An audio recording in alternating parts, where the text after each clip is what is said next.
Drop in the water or around a little bit. Well, you never know too many onesies. It was all pretty I much. do during the school year. I I go down to Hillsville about 3 mornings a week. Not with the treadmill. You never know about the weather. The treadmill's That's fine, at least predictable. it's And then I not. work out. Boys rather During the just summer, kind of shallow. I like to walk outside as much as I can. So during the Watch summer, I try to get out. Yeah, we're going So to we just walk 2, 3, 4 miles every morning. all fun.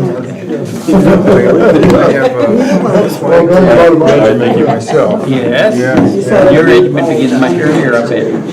Well, yeah, something, it all depends. I walk from the station to work, which isn't that far. One of our And at lunch, then I came in walk, today. I put on probably a good She's taking her. 45 email me? walk. Did you get it? I did. I just got it too. Good, got it. Yeah, I was like, And then, Like, you could've just knocked me During your on the lunch shoulder. yes, and then after work, I get have some, I have a box of 50 minutes to kill before my bus. Uh-huh. So I just, Good. Yeah, it doesn't have to be refrigerated. glad whatever was going on. Well, I used to run. I loved running, and that was my routine. But I haven't run for a number of years now. Consent, what did I send you? Councilman Smith? Evaluation Oh, awesome, oh, great. Are you the one that is doing that? Cause I need a form, cause I think my. We're gonna, we'll talk, Grace has helped me out with that. we'll talk about that other thing in a little bit, yeah. I didn't have a form and didn't know where it went. I have an issue trying to email this afternoon and whatever happened, see, and I still have Yeah, a this. lot of them have been here before, Shows as long that, before. that X. and I I've don't been here understand 5.5 years now. what's going on there. I've been here for 9 and she's been here I longer. sent myself a couple of I think she tests grew up and here. they just came through right Because a lot now. of people knew her when, before she was homeless. I read that story you posted on the it's like, but for the grace of God, any of us can, like this sort of thing could happen. To any renter, for sure. Right, well, you never know. Circumstances could end up getting a homeowner evicted. Yeah. Not as easily. I turned it in the night, but, You go pretty quick. I mean, I yeah. really like the thickness of our packet. It was Yeah, good. Yeah, they would like it probably. Yeah. Yeah, I mean, like, it's If it very was so little. thin, I printed it out. Okay, welcome break. 7 or 8 cases, it took real quick, I was here maybe an hour. Yeah, it was an easy night. I think it, Yeah. I think that What I saw was that That's our plan, the right? guys got a lot of congestion. So is I it really like- liked it. Yep. Right? Yep. Sometimes it's not 3 I'm already hours. kind of biased towards them. rules and Are you? regulations around. Good evening and welcome to the Crestville City Council work session agenda for June 26, 2023. Would you please stand and join me in the Pledge of Allegiance? Pledge allegiance to the flag of the United States of America and to the republic for which it stands, one nation, under God, indivisible, with liberty and justice for all. Thank you all for coming out on this beautiful summer evening. So we'll begin with the mayor's report. First thing, which actually I didn't have on here, but 4th of July is next week, believe it or not, and we're having the parade. So one of the traditions we have is members of the city council who are available walk in the parade. I have received confirmation from our East Lane County Commissioner Heather Buck that she will be joining us for the parade. And Mayor Lucy Venice will be joining us for the parade. And maybe the mayor from, now I've just this side of Oak Ridge, it begins with a W. What's that little town called? West Fir. Maybe the mayor from West Fir. And the other ones are still, I'm still hoping that I'll get a response. So for those of you that are able to join me, we meet at 10:30 in the morning at the northwest corner of Holt Park. And then we walk down towards the elementary school. And we're right near the front of the parade. And we'll get the banners. We have one banner that says Crestville Mayor and Council. And one banner that says Crestville Lane County Mayors and Commissioners. And then we'll walk in the parade. So I hope you can come out and walk in the parade next week. Second item, every year we get a request from the League of Oregon Cities to make a donation. And this year, Michelle and I think we both got a letter it was in the last month. And the letter makes a couple of points. It says we have a record number of first-time councilors and mayors this year. And the LOC, one of their goals is to provide tools and resources to all the newly elected leaders. It says the LOC Foundation's goal, League of Oregon Cities' goal, is to ensure that every elected official has access to high-quality training and resources regardless of their budget size. So they're asking for a contribution from our city. And this is a pretty standard thing. I asked Michelle just for some information, and so we gave a donation 2017, 18, 19, 21, missed 2020. I bet that was during the COVID time. And in the past, they've asked for a donation that is equal to 5 cents per capita, which comes out this year in Creswell to $283.10. And we've given a donation each of those previous years. So with the council's consensus, I would like for the city of Creswell to make a donation once again. And the pitch I'll make is, if you go to one of the League of Oregon Cities trainings or conferences, you'll recognize that Oregon, while we do have our fair share of large cities, Oregon is primarily rural. And we have lots and lots of cities across the state with several hundred residents, 1,000, 2,000, and it becomes very difficult for their council members and their mayors to be able to go to training sessions. So it's nice when cities, Creswell's been able to help out every year. It's nice when we can help out and make a contribution so that others can get the training they need. So I'm going to ask the council if there's consensus from the council to give direction to Manager Amber to make a donation to the League of Oregon Cities Foundation for $283.10. Council members, how does that sit with you? Any discussion? Stacy? We pay them a yearly fee as well, correct? A membership Yeah. fee? We pay a membership fee to the LOC. This is to the foundation. Oh, a different? Yeah, this is a nonprofit foundation that gathers scholarship money and then makes scholarships to elected officials to attend training. And how many people have they sponsored from Creswell? Oh, my goodness. How many have we sent from Creswell? How many people has LOC sponsored through I this don't program? think, not from Creswell, because Didn't we have somebody on scholarship go to the LOC annual conference in Bend? on scholarship, Yeah. because we have Because I think we had everybody go, and I think somebody went on scholarship. okay. I don't remember that. I know that in our budget, we have funds set aside for our own council training and for the annual conference, and so that we're able to fund counselors to go and pay their hotel and their registration. So I don't know that that I remember, have sent members I because of think scholarship, but that one year, everybody went, and I think in order to, not make it a burdensome thing, because it was in Bend, and we had to drive, and we had to have hotels, and Right. meals and everything. I think that we applied for a scholarship, and I think we were could have been. successful. Could have been, I don't remember, but could very likely I was be. thinking it was Holly, Well, for some reason, that was the year we had a lot of people which would have go. been several $1,000s. Couple. I was just going to say I had the opportunity to attend the League of Oregon Cities annual conference last year, and I found it exceptionally helpful. I was able to network with other individuals, meet with vendors to be able to help promote, best practices or our opportunities for the city. We had an opportunity to meet with Jeff Merkley's office, or a representative from Jeff Merkley's office, to be able to talk about the DEQ, and we had an opportunity to have some really good conversations, as well as just learn some really important things and learn about making good changes within your community and how to involve your community in that. And so I fully support somebody's opportunity to be able to attend. So, I believe this year it's going to be in Eugene, so it might be a good year to apply for a scholarship as well. Because it will be very cost effective to attend.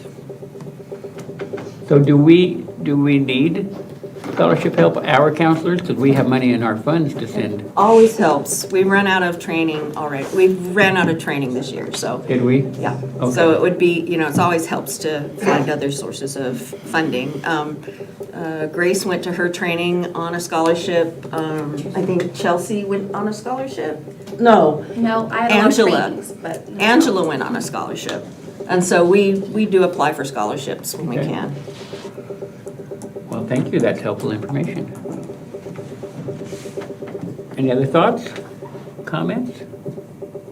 So, is there consensus from the council to give a donation to the LOC Foundation? That's what I'm looking for. Okay, so if you want to do that, we will, thank you very much. Okay, then the other idea is, we're not going to go over this tonight unless you have any particular comments, but I realize the last few months have been very challenging in all kinds of ways for us, but it's been a really good stretch for me because at times I've been encouraged to dig a little bit deeper in our book, a little bit deeper into our own charter and governing rules, and last week after the meeting I came home and I thought, I feel like there's a lot of things I've learned over the last 6 months. And so I just started jotting down notes on a notepad.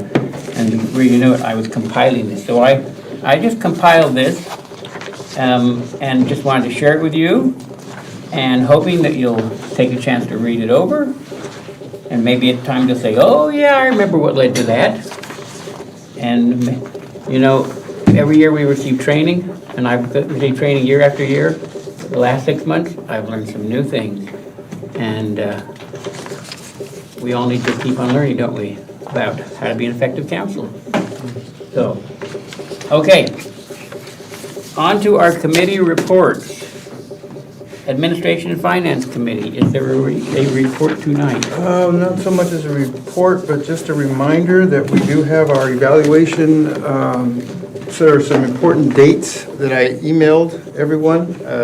I was having some issues, and as soon as I got here, for whatever reason, it went through. So I have some copies for you as well.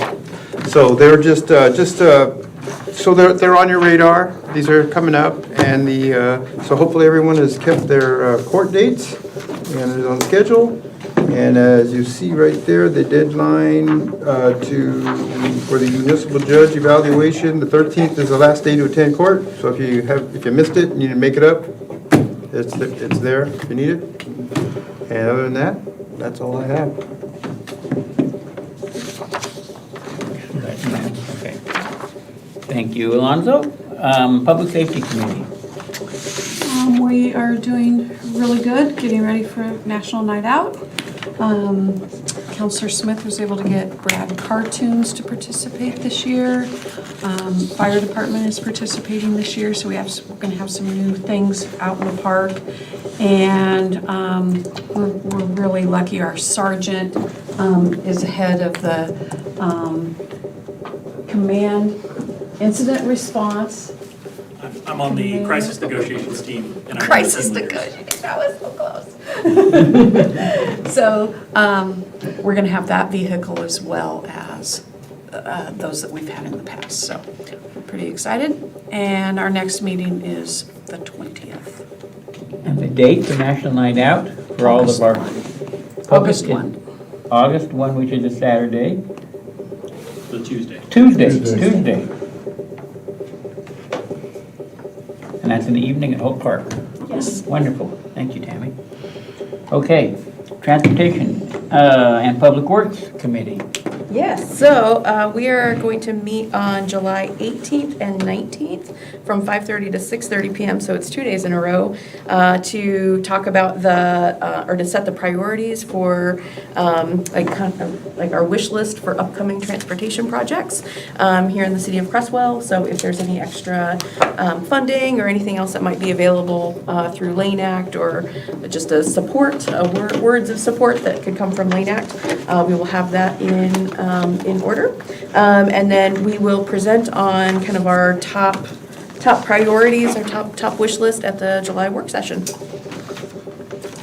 Very good, thank you. Parks and Tree Advisory Board, Norma. Well, we've done a lot of work on, okay. Yeah, we were doing a lot of work on the tree care replacement plan and the application.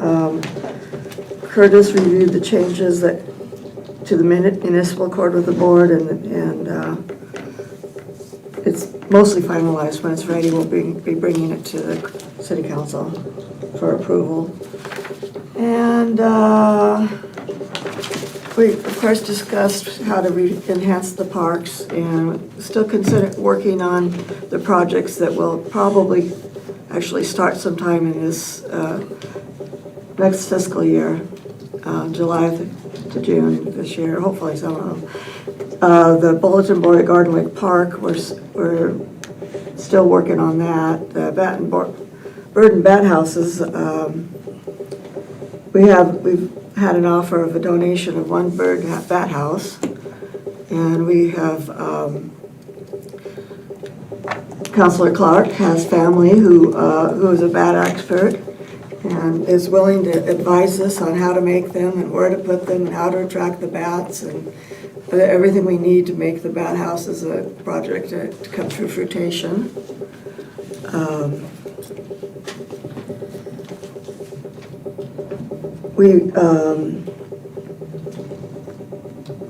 We're still working on the butterfly or the pollinator garden, but none of this, of course, can happen yet. But we're working on it, getting all the plans together.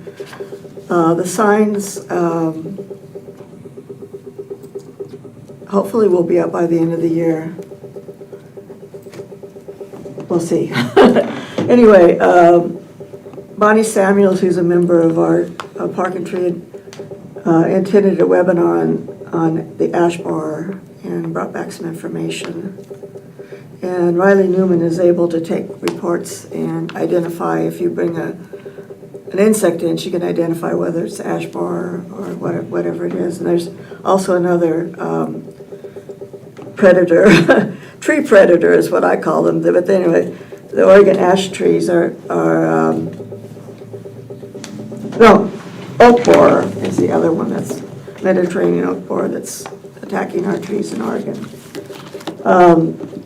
Public Works broke ground on a playground extension at Cobalt Activity Center, and a pirate ship has been installed. I haven't been there yet, but I think that I need to go there just check it out. Public Works has been working, as you all knew already, has been working hard to get everything ready for the 4th of July parade. And our ginkgo tree is doing well in the South 2nd Street Park. I went by to check on that. It's looking beautiful. And one of the crepe maples that we thought was dead from the Arbor Day celebration survived and has been planted at the bicycle way station. And the tree that we planted at Holt Park, I didn't do it personally, but that was planted at Holt Park on Arbor Day is doing well. Michelle told the board about a grant opportunity through the Bloomberg Foundation. There are $25,000 grants for asphalt art projects in Canada, US, and Mexico, and we've applied for one of those grants. And if we get it, the project will be to paint the area in front of the elementary school as well as crosswalks at the intersection of Oregon and 5th Street. We will not be having any Park and Tree meetings in July or August.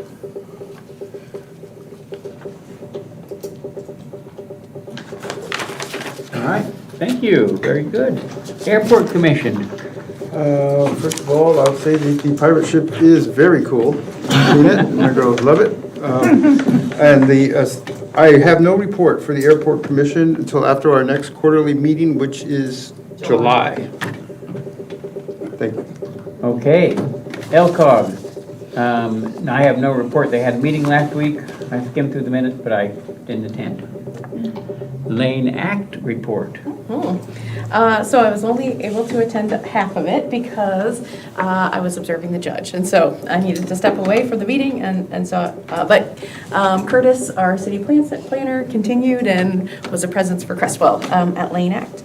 And so some of the big things that we talked about at the last Lane Act meeting is we actually talked about the prioritization project that we were doing, gave some updates as to how all the cities are doing and kind of what is their process of creating that prioritization. So that was always interesting to hear about how cities are doing that. We also talked a little bit about kind of some legislative updates, and so I need to learn a little bit more about that. What we had talked about at Lane Act, and again, this was a couple of weeks ago when we last met, is they weren't sure about the transportation projects or the transportation legislation pieces that were moving forward because there was a stalemate within the Oregon legislature. As we know, it concluded last night with a flurry of decisions that were made, and so I don't have an update on that, but I am hopeful that there was some good work done and good passage of things that will help benefit our transportation needs for Lane County as well as the state of Oregon. And then we also talked a little bit about the Lane Act chairs meeting with the Oregon Transportation Commission. So we had just a couple of talking points that way, and we helped our chairs and our steering committee get ready for that conversation. So, and then our next meeting is, it's always the second Wednesday of every month. So it'll be then, and we'll have another update for you then. Thank you very much. Okay. We're ready for presentations, and our presentation tonight is on code concerns from Chelsea. I don't know if you want to stand up here, and Alex, or would you rather sit? No, I can stand. It's going to be a majority of me speaking, but Alex is my little backup man for a few things. Good evening, Mayor and Council. This is probably some of your first time ever meeting me. So I'm the code enforcement officer behind the report that you guys get every month. My name is Chelsea Haynes. I thought I'd let you know kind of a few things of what I do and some of the common codes concerns. I thought I would just kind of talk about how I approach those. And then since there are specific ones that were brought up, I'm sure council and maybe the mayor have some questions, so I can take questions on anything you guys have with that. So like I said, my name is Chelsea Haynes. I'm the code enforcement officer. I've been here for I think about 10 months now. I started last September. I took over for Jerry Luke. I am the code enforcement officer, the cross connection specialist. I'm the FOG specialist. If you guys don't know what FOG is, that is the fats, oils, and grease. So I go to food establishments and make sure and look at their kitchens, see what they're doing for a preferred pumper, trying to protect our sewer system. And if you don't know what cross connection is, within our town, within city limits, everyone has a backflow that has an irrigation system or fire suppressant, whatever it might be. And they have to have that backflow device to make sure contaminants don't reach into our drinking water. And so I just got certified to make sure that I can run that program to make sure our drinking water stays safe. I also do the fence permits. I also do public work inspections and still kind of get training up on that with Cliff. And then I also, during the summertime, I water all the pretty plants, the flowers that are in the pots, and I water the bomber tree over on 2nd Street. So I stay pretty busy. So let's start with barking dogs. So that's typically a concern or complaint base. Unfortunately, I don't have a lot of time to be driving out listening for barking dogs. It definitely used to be more of a common problem. But I have noticed making sure that as soon as I get a phone call or a complaint, that a letter is sent out right away. And typically what I have seen for my success rate, which is 100%, whenever I send a letter and let them know that the city has, it's been brought to the attention of the city that we are aware that there's a barking dog, things stop. And I make sure that these residents that call in with a complaint, let me know. I say, give me about 2 weeks, because we got to get the letter, get it sent out, let them receive the letter, and then try and correct the violation. And I had nothing but good things to say from other residents, so that's good. I have looked at the code before. I don't know if you guys have looked at it. It's in our animal control. Sorry, I brought lots of notes for you guys. At the beginning of when I first started, I thought I was going to actually change it to minimize. So within the code, it says continuous annoyance. and I'll read it for you guys. It means permitting any animal to cause annoyance, alarm, disturbance for more than 30 minutes at any time of day or night, be it repeated barking, whining, screeching, howling, braying, or any like sounds which may be heard beyond the boundary of the owner's property. And for a while, I thought that was way too long because it's continuous and it's anytime, day or night. As a dog owner myself, I don't want to hear anybody's dog or my dog doing that long, and whining, barking, etc. However, when I was doing research, talking to Lane County Animal Services and just other cities, a lot of them suggested not going to 15 minutes because that's what I was going to cut that time in half. And their reasoning behind that, which makes sense, was to protect dog owners. Because a lot of the issues that I come across where people are really irritated with dogs, they are intentionally irritating the dog. So I have got to protect dog owners too, to make sure that we don't have residents intentionally irritating dogs and causing that, because that 15 minutes is going to rack up really fast. So that's pretty much where I've just left it how it is, and I would have thought to change it if my success rate wouldn't be as high as it is. So since it's working, I'm going to leave it the way it is. If it continues to ever be a problem and my success rate drops, then we could look at that and try halving that time down from 30 minutes to 15. Do any of you guys have questions about barking dogs and how that works and how I?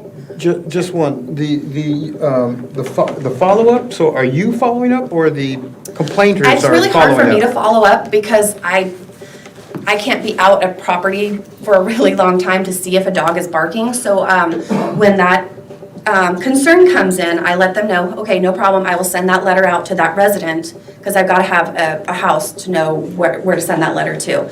And so once that letter is sent out, I say, give me about 2 weeks.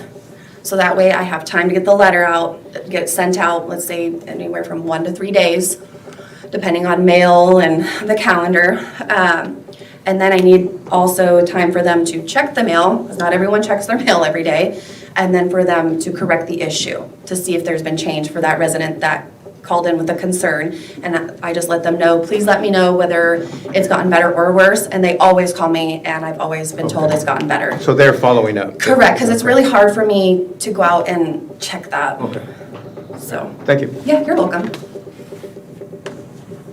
So you said, if I wrote this down right, residents irritating dogs. Correct. It sounded like the person who owned the dog is irritating their own dog. No, I'm sorry. The person who is being irritated by the constant annoyance, there has been times that I've had since my time being here that that resident is intentionally going to up to fence, knocking on the fence or going over the fence, looking over, or purposely having their phone over the fence. I don't know if you guys know dogs, they're very protective. If someone was to reach over my fence, my dog's gonna bark and protect my property. I mean, that's what dogs do. So intentionally provoking a dog, of course they're gonna bark, and I have to protect that resident who owns the dog from just being easily violated from the amount of time they're barking. That's why I stayed with 30 minutes rather than 15. Okay. Then my other question was 2 weeks. So let's say someone calls in and says, this dog was barking for an hour last night, 2 o'clock in the morning.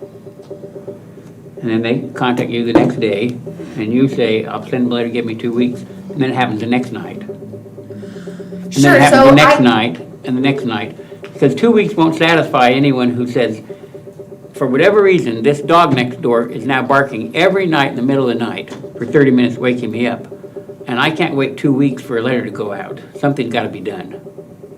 I haven't ran into that yet. I did have an individual that I actually know really well that she was having issues with the dog barking at night because she has a little baby. I think her son was a little over 1 year old, and that was her concern. She was having a really hard time with his sleeping schedule because he kept getting woken up.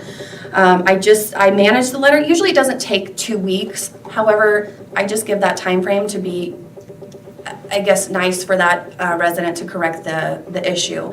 And so far, I haven't ran into that. If that was the case, then a phone call would happen. But because I haven't reached that, I I can't say I've experienced that yet. So normally a phone call would probably happen, and if then it happened again, another letter, another phone call, and then they'd be issued a citation for not correcting the violation. Okay. But, sorry, I haven't ran into that yet, so I don't know. Well, I'm not but- sorry you haven't run into it, but. Yeah, But I which think I'm that glad I there- haven't, so, but, yeah, I just haven't gotten to a point where a dog has been so bad where, they haven't been able to wait that amount of time. And like I said, it usually doesn't take 2 weeks. I just say that for, getting the letter sent out, mail time, receiving the letter, and also correcting the violation. So, Okay. any other questions on the subject of barking dogs? Okay, dogs at large. That one is also a concern. It can be proactive if I'm out and about, because usually every day I'm out at least for an hour to be looking for proactive code enforcement. I haven't had to pick up a dog, but I've had a few times where I thought I've seen a dog, but then I've found out it's just right across the corner or something from its house, so I just knock on the door. Also Public Works, if they're out and about, they'll grab a dog, but for the most part, that is a concern or complaint-based. Most of the time, those individuals will get the dog themselves and then bring it down to City Hall. And then the ladies downstairs, they'll manage that process. About the dogs, I don't manage that because I'm not in City Hall very often. So I just wanted to grab a couple notes there.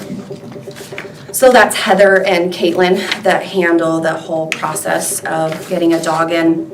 If that dog is found within city limits and the owner is within city limits, they will be charged that $10 for the impound. And then, of course, when they come to pick up the dog, because normally we post a photo on Facebook for it to get out there, and that's the best way for an owner to know that their dog is missing. They will pay that $10 impound fee, and then they also have to make sure that they are licensed, and then we have the rates for them to make sure, and then also their rabies. The ladies also have a binder there, and that's where they keep track of how many times a dog has been in our care. And so I also wanted to let you guys know, it's actually been pretty slow this year. In June, we only had 2 dogs in our care. May, we had 0. April, we had 2. March, 0. February, only 1. In January, 0. I felt like last fall and winter, it was a lot busier, but it slowed down. Also, I know that there were some concerns about possibly having a pet owner cited every single time a dog was impounded. We tried not doing that because we understand things happen. Some dogs are bolters, a fence gets open, whatever it might be. So what we were doing was 2 chances, 3rd strike, you get the citation. And the citation is given by the deputy. So if they're in city limits, they still deliver it. However, if the dog is found outside of city limits, we cannot charge that impound fee or make them pay for the licensing and making sure it has rabies because it's outside of city limits. And they will also issue that citation for dog at large. Also, like Alex said, before, if there's like any serious like dog out and about, or they'll go and handle that, but we haven't been in that instance where there's been, we've needed to send them out for that. Usually Public Works has no problem picking them up and bringing them over. So that's pretty much that. There's really no, like I said, proactive part in that. It's just when it happens, it seemed to slow down. I wish more individuals, residents would let me know when, because I know I've seen it on the weekends. It's why I personally don't walk my dog. Well, I haven't in a really long time. That a lot of people do walk within city limits and their dogs are not on a leash. But I don't get enough complaints about that, and I don't work on the weekend. So that's something I'm hoping more and more residents will let us know, is that if they see that resident, they know where they live, let us know so we can send them a letter and let them know, we understand you want to have physical activity with your dog, but they have to be on a leash. Does anybody have questions about that? Not about that specifically, I want to roll back just a bit on the 2 strikes and 3rd time's the charm. How often do you see repeat offenders? So honestly, the only one that was really bad was last fall. She did reach her 3rd time and she was cited, and then she actually came in again. We were gonna cite her again, but she was honest. She's like, I clearly am not able to take care of this dog correctly. Aww. And she got her a new home and we haven't seen that dog since. So it ended up working out for the best. But she's only been the only one that's ever reached that threshold and has had to be penalized, so. Awesome, thank you. Yeah. Yes. Chelsea, is there a way for folks to license their dog online through the city website? I don't think so. I don't know a lot about it. It's the gals up front that do it. They just, because you're the ones that are usually there, and so they're best to fit and do that. I think for the most part, they have to come in because they have to show proof of rabies and that they've been fixed and all of that stuff. So that's why that needs to be done in person. But that's a very good question. I hadn't thought about that before. Am I correct, Michelle? It's only in person, sorry. Okay. For the very reasons, I mean, we can't Yeah, determine if proof. a dog is fixed or not, if they're not, we don't see them in person. Is there a way a person, I mean, I'm thinking of people who both people work during the daytime, but they have a dog. And so getting here Monday to Friday, 8 to 5 is very difficult.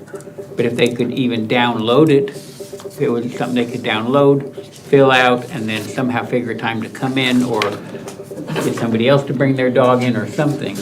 You know, a way to make it easier for people who work but do have a dog. Well, if somebody brings the dog in, it doesn't have to be the owner. Somebody else can bring the dog in, that's fine. And if they have the rabies certificate and we can see whether or not it's spayed or neutered, then we can help them, we can assist them. But they do need to pick up the tags and things like that. So it is, you know, I have a full-time job, my husband has a full-time job. We still manage to get our dogs licensed. I don't have a dog, but it's just a question. So we're gonna, Jim, I'm gonna allow information from Jim, but as far as from members of the public, we're gonna hold questions till we get done with the presentation, and then we'll wrap back and see if there's any questions you have about the presentation. Jim? Thank you, Mayor. I also want to say that we offer through our local veterinarians too. So when they take the dog into the vet, they can license right at the veterinarian's office. And then we get to check along with the reports back from the vet. So, and again, that's just so somebody who is knowledgeable about the animal can attest to the fact that they've been spayed or neutered and had their vaccination. That's good information. Michelle? It's just good to see the animal. Yeah, we like animals. I mean, to come visit. well, there's that, but I mean, you want to make sure that the animal's fed, it's not weak, it's not, you know, overused, it's not being used in a puppy mill situation, things like that. So it's just good for them to bring in the animal so we can see it's fed and healthy.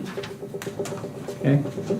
So I had a different, we received an email from an individual in Crestwell a month or two back who said that she just didn't even feel safe walking in Crestwell. And I think she talked about having a child and that they would walk and that it was just very frightening. And it made me wonder whether there was a specific location where this individual lived and that there were some dogs. You know, my experience, I've been walking in Crestwell for years, and I don't think I've ever been accosted by a dog in Crestwell, but that doesn't mean that my experience is anybody else's experience.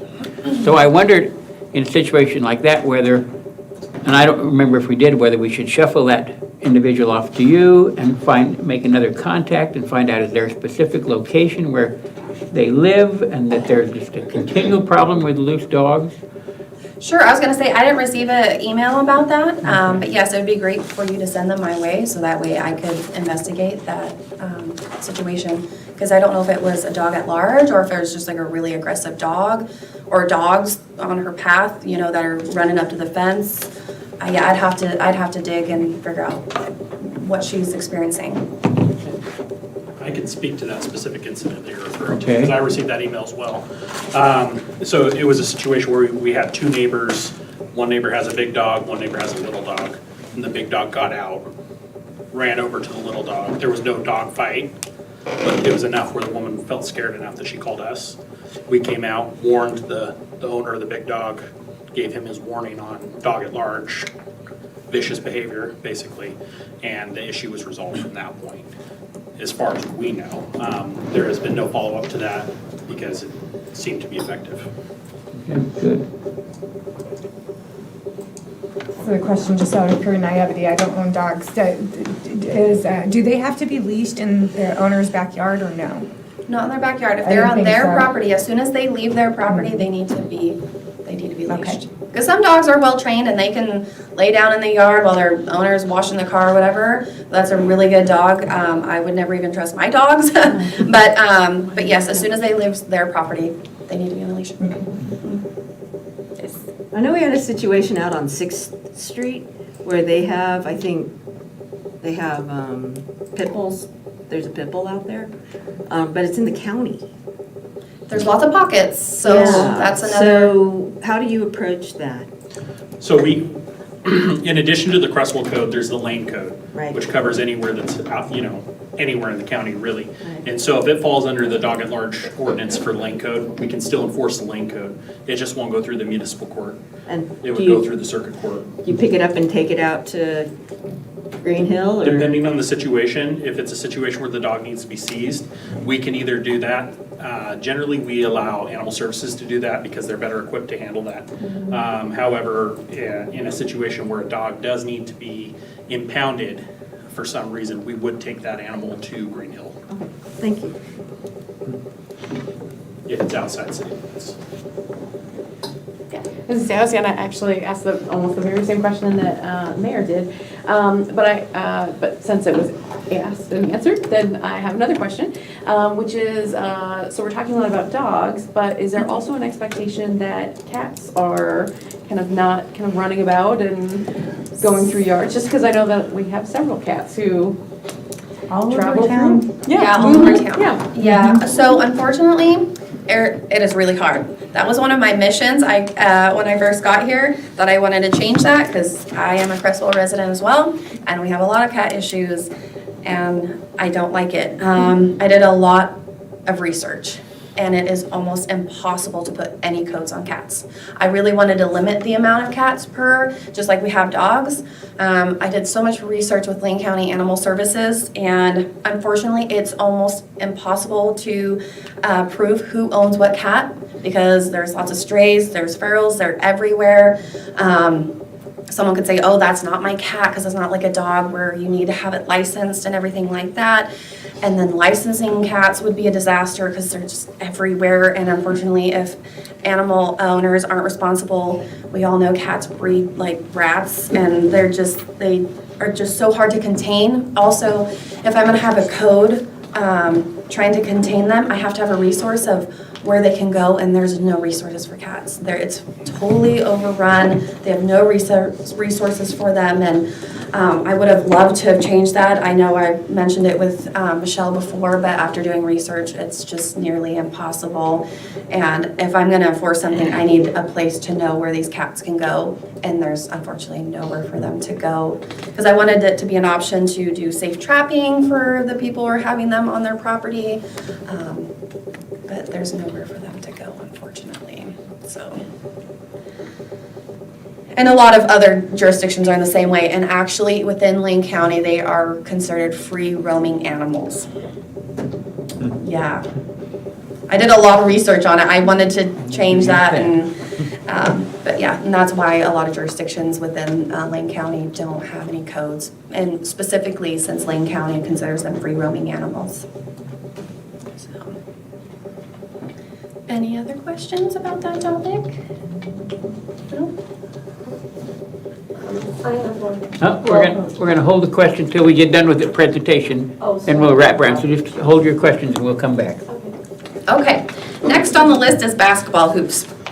So that one is definitely more of a proactive approach on my end. I do drive around, but I also do get concerns a lot of the times.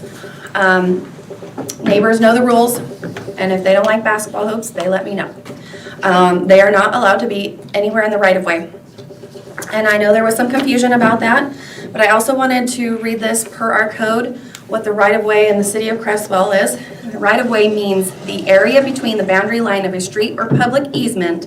This area includes park strip, tree lawn, area between the curb and the sidewalk. So I don't think you guys probably have a copy of it anymore, but per the May code report, I provided you guys a lot of examples of residents, because I would say 95% of our residents, they know the rules, they have no problems with it, they have a designated area, and they're in compliance. They have it on private property. It's typically in the driveway or in like the corner of the driveway and their lawn. It's the most common spot. I know that there was a resident that was upset that they couldn't use the parking strip, but the parking strip is considered the right-of-way. I understand that it's not technically in the sidewalk or in the street where ADA is typically going to be walking, but it is part of our public right-of-way, and so it needs to stay out of there. I typically send out letters, so I'll take a picture of it and send the letter to the resident who has it on, that I can tell that owns it and it's in the right-of-way. Usually it gets corrected. I have a few houses that are multiple offenders, but I understand also it's a basketball hoop and people have children. I have children. I understand we want kids out playing rather than being stuck inside. So I totally get that aspect. But when it comes from a safety standard, we can't promote kids playing in the road where there is vehicles. That's a safety hazard, especially if they aren't being attended. That's something we just don't want to be liable for. Also, when it comes to ADA, when it is in the middle of the street or on the sidewalk, I don't know if you guys have ever, if you have an individual who is disabled and or if you ever had a child and you're pushing a stroller and you've got to go into the street, that's a safety hazard. That's why you should be able to assess the sidewalk with no problem. And so that's our main concern here. We don't want anyone to ever run into an issue of possibly getting sued by an individual who got hurt trying to maneuver over a basketball hoop. Per our code, what we reference it as is creating a hazard. C, and it says being the owner or otherwise having possession of property that allows objects to obstruct or encroach on the path of pedestrians in the public right-of-way. So that's what I let them know that they are in violation of, and for the most part, it's corrected in most of our residents. If you were to just drive around, they know where to place them, and then it's not that much of a problem. And so I know there were some questions about the parking strip. And if you guys don't understand, it's like in between like the sidewalk and the curb. It's usually with landscaping, city trees, etc. And sometimes it's just grass. My only issue is if you guys are considering having that as a spot for residents to be able to have a basketball hoop, is one, not everyone has that. So that's going to confuse residents. So they're going to think that's in the public right-of-way, which it is. Other residents are going to think, well, I can have it in the right-of-way. And not everyone has a planting strip, so that's going to lead to putting them on the sidewalk or in the road, which they also can't be. I did some other research. The city of Albany, they actually, it's now illegal to have it. And they posted some photos to make it clear. There's a photo right here of one actually in the street. You can turn the page. One in the parking strip. So they just wanted to make it clear to residents, because I also did research. All the jurisdictions that I did research on, they too include the parking strip as the public right-of-way. It's easier to say no basketball hoops in the public right-of-way rather than just saying the street or the sidewalk. That way it's just clear as day. It's not allowed anywhere in the public right-of-way. And that includes everything that we say is the public right-of-way. Are you talking about the public right-of-way between the sidewalk and the road, right? Correct, so that's a planting strip. Who's responsible for upkeeping that planting strip? The resident. It's just like the sidewalk. And I know a lot of people get annoyed about that, but it's still their job to make sure it is safe. City owned, but it needs to be cleared, and the right-of-way in front of their house, it has to be mowed and well maintained. Any questions, sir? One question.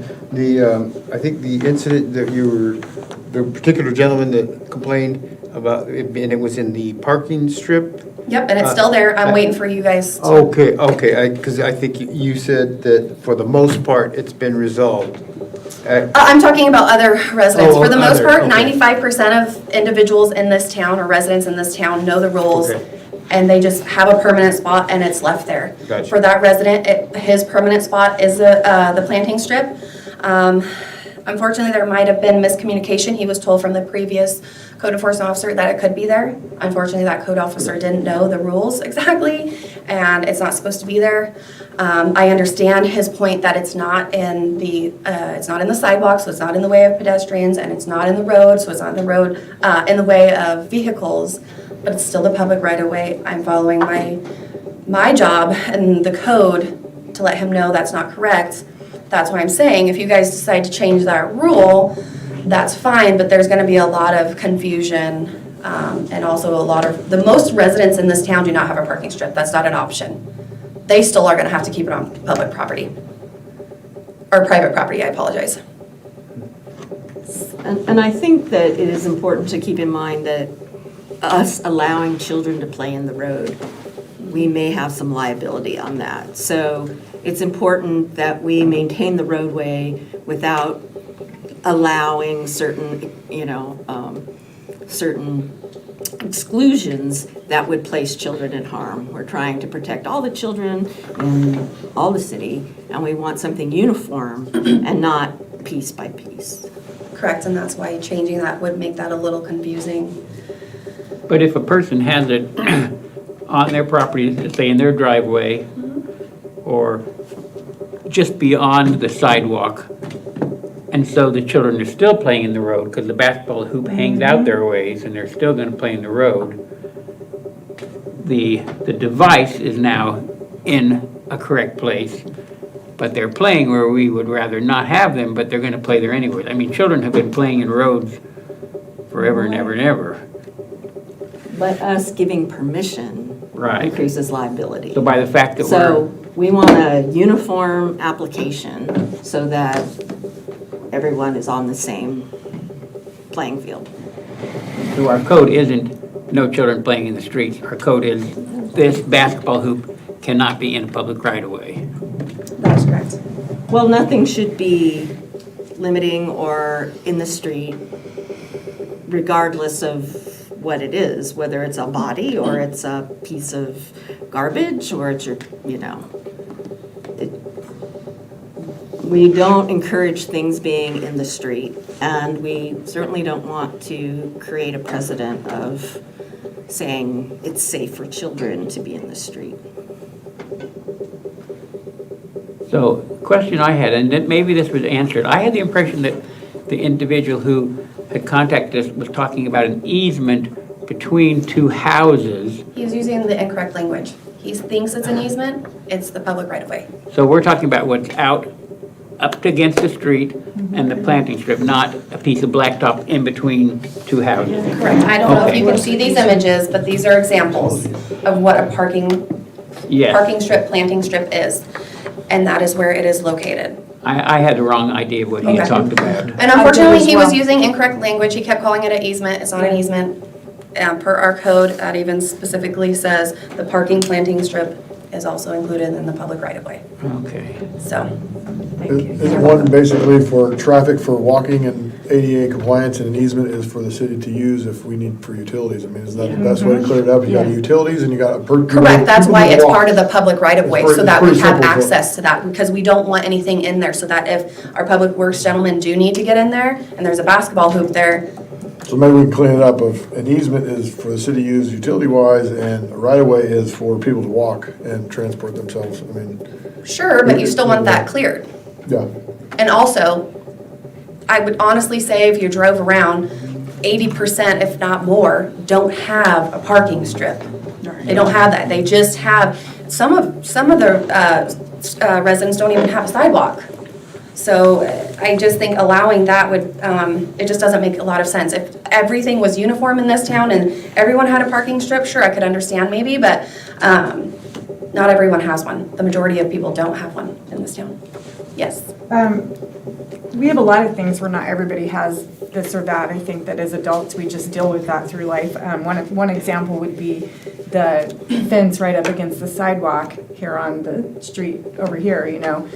Most of us aren't afforded that opportunity. I understand that that got put in play before the code came along to say we couldn't have these tall fences. But my point being is that that's just what happens. I also have a really hard time with hearing words like it's up to us to make sure other people's children are safe. I think that adults are pretty capable of making that decision. I think we're in a situation right now where adults don't want their kids to go play at the park.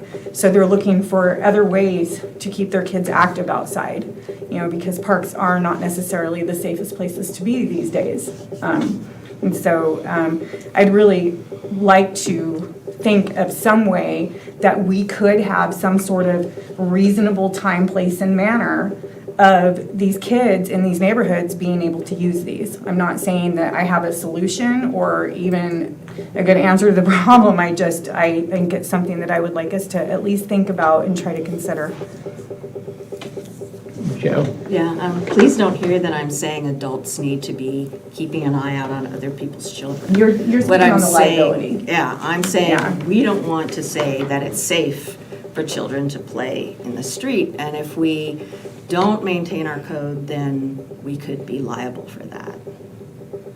Also, I'm just gonna say too, I understand life isn't fair, that's just how things go. But when it comes to keeping things uniform, it would just be best to say nothing and no basketball hoops in the public right of way. It just makes it more uniform, there's no discretion, there's no gray area, it's black and white. But It's as a homeowner, I'm responsible for my public right-of-way. I can decorate it, I can fill it with dirt, I can put trees in it, I can do whatever I want with it, right? Well, in that planting strip, I believe you actually have to reach out to the city to figure out what trees you can or cannot put in there. Because if it's a certain tree that's gonna root up real big and ruin the streets or the sidewalk, that could be a problem. So yes and no. You can make it look nice, et cetera, with the landscape, but there's also gonna be limitations Why there. doesn't the city just own that then and not put the responsibility on the homeowner? That's a great question. I don't know. That's just how all the jurisdictions that I know run. Cheryl? I think it's part of the planning process. I think when somebody comes in, they want to create a certain image within their neighborhood. And so that planter strip adds a bit of green, bit more green, a little bit more setback on the sidewalk. It doesn't feel like you're walking right in the street. So that happens during the planning process, and somebody needs to maintain that.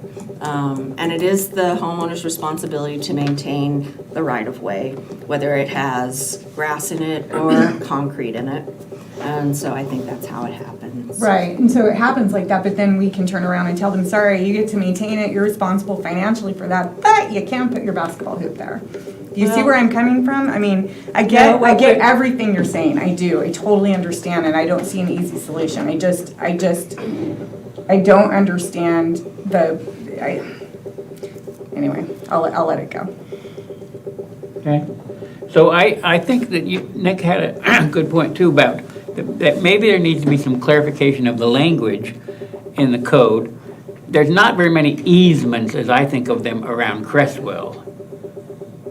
The code language is clear. It's just the individual used the term easement rather than using the proper language. Okay, so it's clear in the code. It's We very differentiate, Okay. we're very clear on differentiating between easement and right-of-way because they each have legal issues that go with them, and Cliff could best address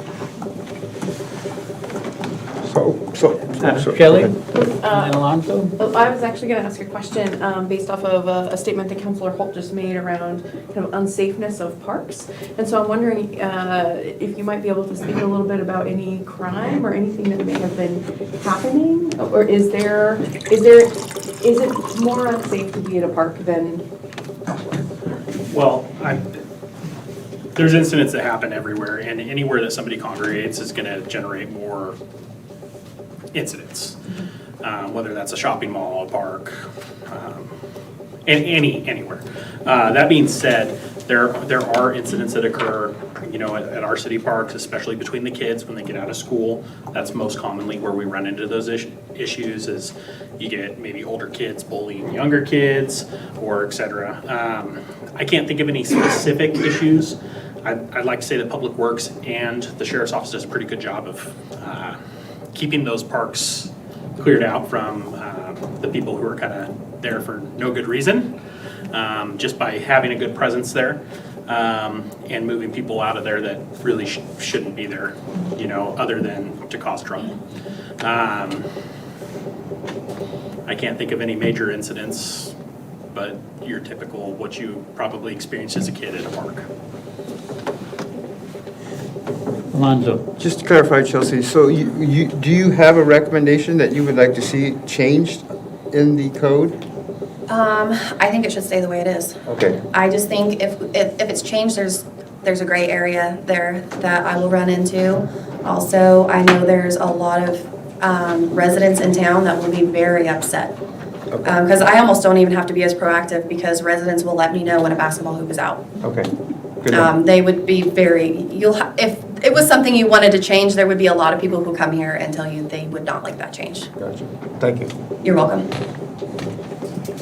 Are the complaint forms for the people that complain about the basketball hoops the same as the ones for like any code enforcement? So I haven't had it fill out a complaint form, so usually it's just a phone call. Sometimes it'll be through our citizens option through our iWorks, but for the most part, it's a phone call. So when I first became a citizen here, I was told that any complaint I made about a particular code could not be anonymous. Is that the same for basketball hoop complaints? Well, that's, I guess, new to me because I've always had it anonymous so that there's no. Oh, that's interesting. So that there is no backlash. It just gets handled. Oh, So that's interesting. I guess I've never really had someone specifically want to know who it was. And I always draw away from that because I don't want retaliation because that's going to happen. 100% agree. I'm that is why supportive of also my anonymous. letters, Yeah. they don't say, oh, your neighbor told me. It says it has come to the attention of the city. I want to prevent as much, I don't want to have any drama, retaliation, etc. So I try to keep it as anonymous and dry as possible. I appreciate that. Thank you. You're welcome. Well, that's news to me, I have to say.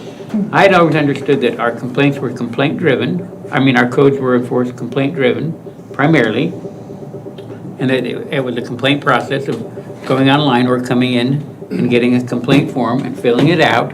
And that it was not anonymous. That's what I was told. You had to put your name and address Oh, on if they there. fill it out, yes, they put their information. I don't let the person that they're complaining about know. So that information is there. So, but what I've But just I heard don't is. intentionally what I've say just heard is that so-and-so. I just don't think that's a great tactic to do whatsoever.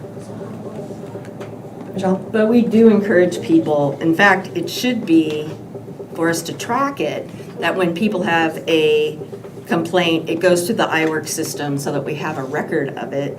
And the iWorks system does require information on who did it.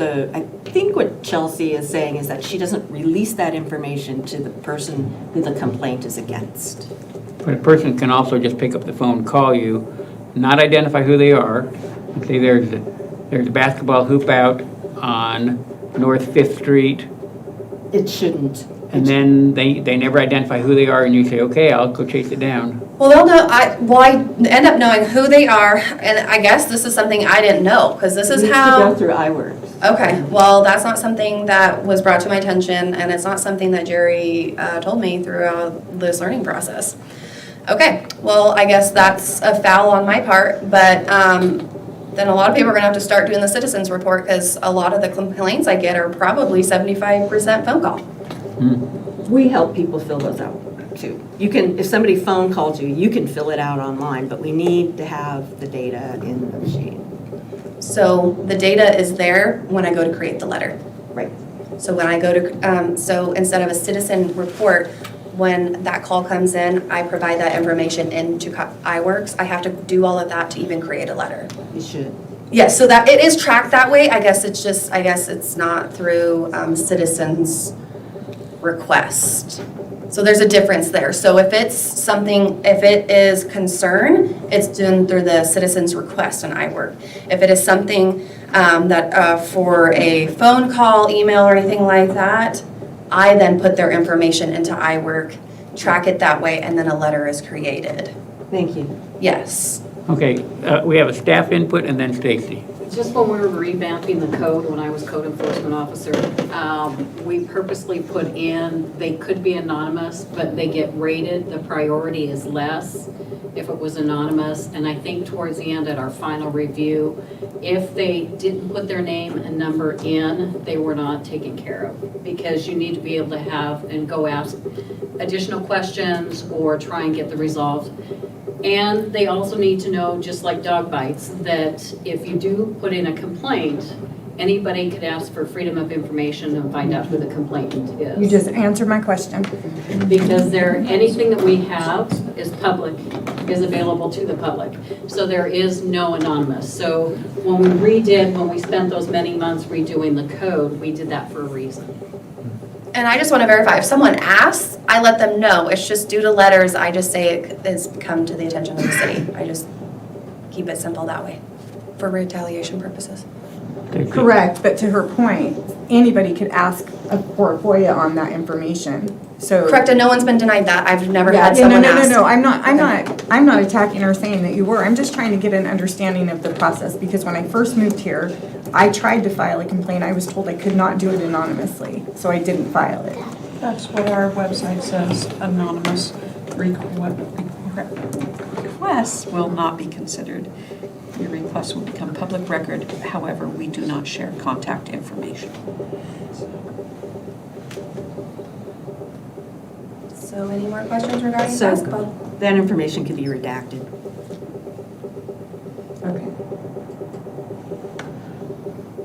I still won't do it. Okay, let's go on. So the next one is backyard burning.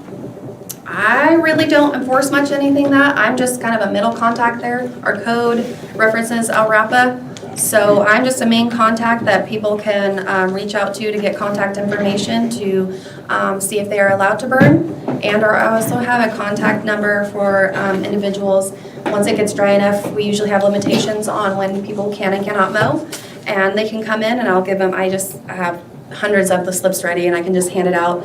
And or I give them that number. Also, when it comes to any complaints where someone says, oh, well, burning is happening. Well, if it's anything chemically and not like vegetation that's being burnt, then I can let LRAPA know and they'll handle it. But if it's actual vegetation being burned and it's during the time permitted, as long as it doesn't look like there's an actual imminent danger, then I was told from the fire chief that they won't go out. So they need proof that there is literally something really going to happen and then they'll go out. For the most part, it's if it's allowed and it's vegetation, they're allowed to do so. But the main point right now, of course, is open burning ended 2 weeks earlier. And so open burning is not allowed right now at all. Usually it goes until June 15th. It ended on June 2nd because we've had such a early summer weather. So that's pretty much it. I just give information. I'm a contact person. If I do get contacted about any chemicals burning or any potential fire hazards, but for the most part, it's either LRAPA that's going to handle it or the fire department. So I just give contact information out. So, any questions about that? Yes, so when the process ends, like it just did, like you just said, so then the fire season, burning season ends, and someone is out there burning, so then what happens? So they call you or they call Alex, or what happens then?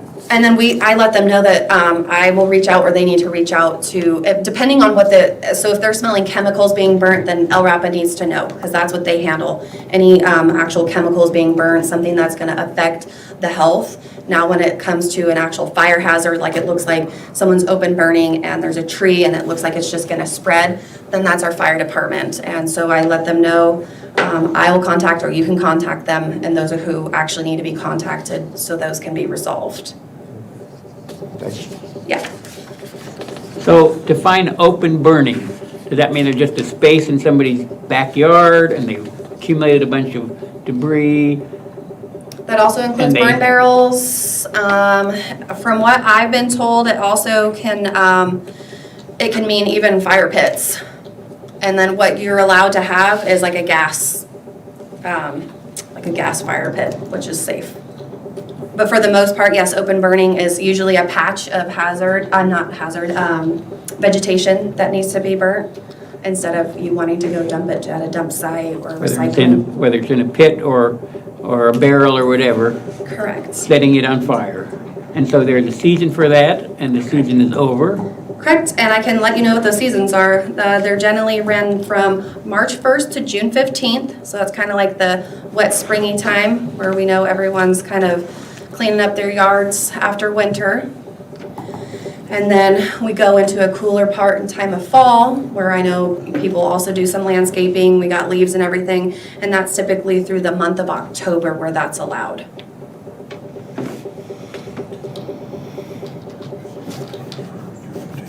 Do you have specific dates when it's, So it's March 1st to June 15th every year, unless, dry weather like permitted this year, so they close that down as of June 2nd.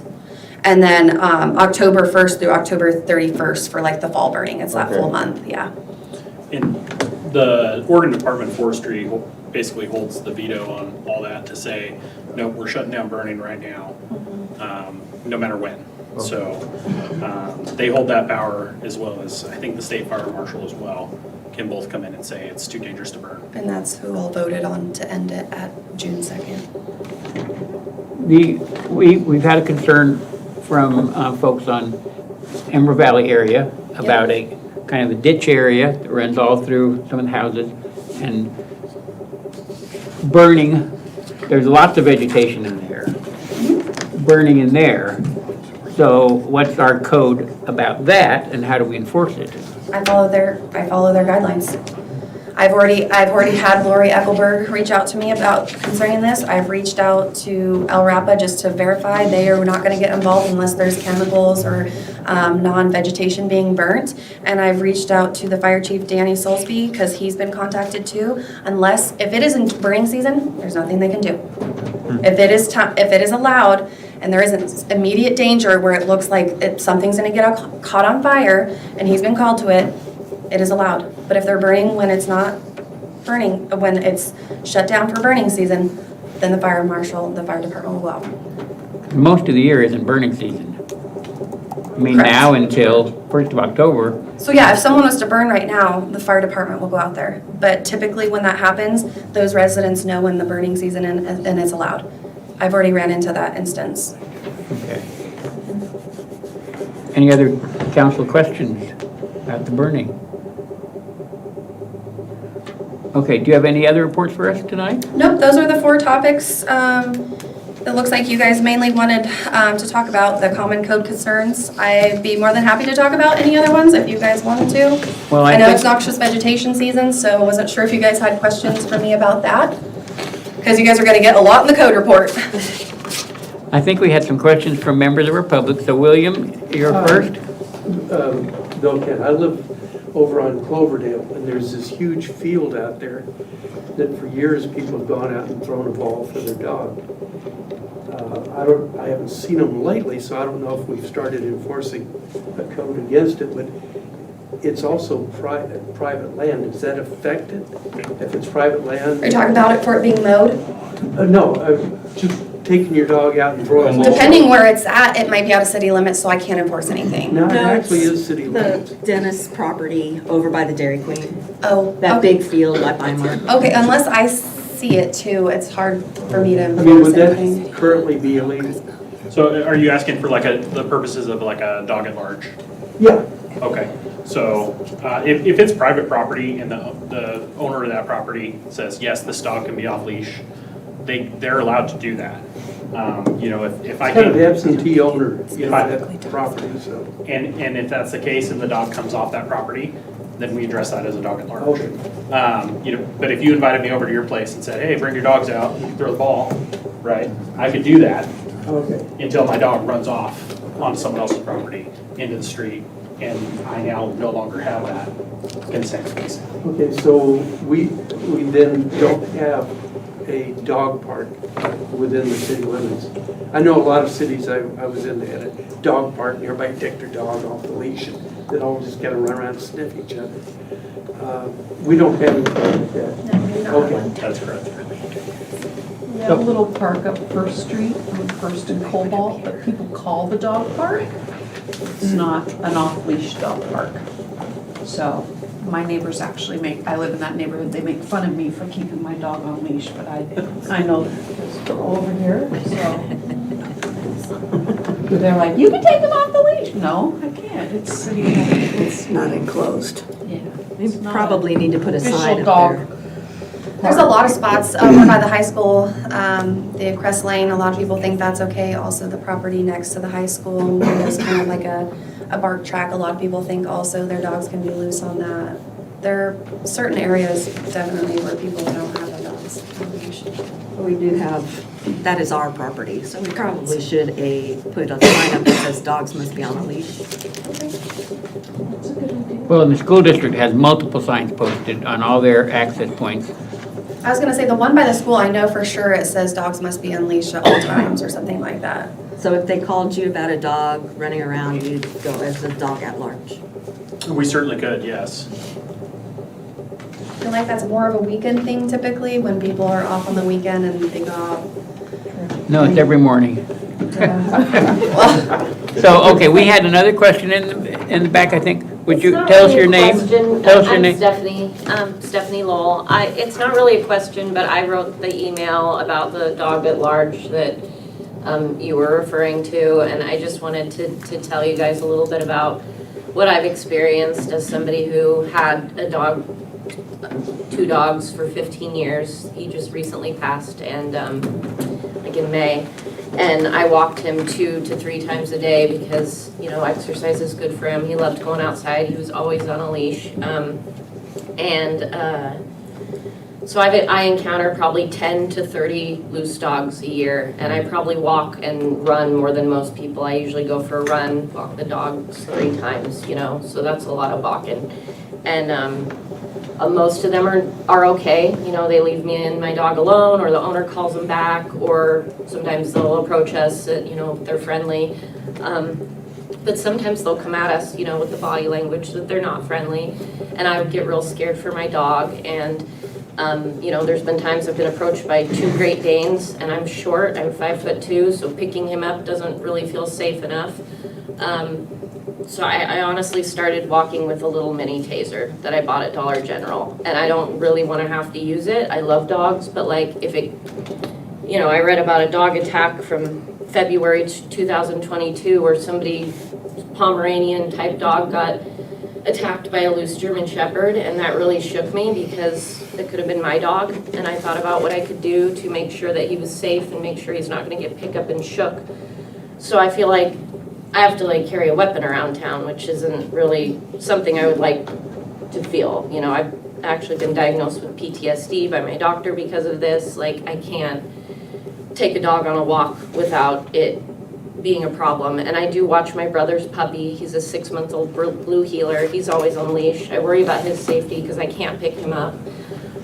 I don't know what the answer is, but I'd really like to see people get fined more than $10 when their dog's loose. And this is as a dog owner who will get another dog someday, and I realize my dog may get loose, and I will happily pay the fine, whether it's $50 or $100, because I think it's a good deterrent, like a speeding ticket, you know? Like, if you get fined $100 when your dog's loose, you're probably gonna fix your fence, or whatever, you know, walk your dog in the yard. And I would just really like this to be a safe place for people to walk. I've lived in Eugene, Springfield, and here, and this is the worst that I've ever seen with the loose dogs living here. And this is, in my opinion, a nicer, more quaint little walkable town than Eugene or Springfield. And I just wish we could do something about that one issue. I don't really feel safe letting my 14-year-old son walk alone because I'm worried he's gonna get attacked and I won't be there. So anyway, that's it. Just it's been real scary for me, and that's why I sent those emails and why I called you, and I appreciate our police. They're amazing at dealing with this. So to kind of answer a little bit to that, I'd like to clarify that the $10 fee that they're referring to is just the impoundment fee for just taking custody of the dog. There's other fines that can be put on somebody for a dog at large, and they can get pretty expensive. Okay. And it's one of those offenses that the more offenses, the more expensive it gets, just like a livestock at large is the same way. The first time it's like, here's a $100 fine, and then it goes up and up from there. So just to kind of clarify so you don't walk away with the wrong idea. Okay, thank you. And, you know, what I would encourage is when you encounter these dogs, you can call the sheriff's office non-emergency line and say, hey, there's a dog out running.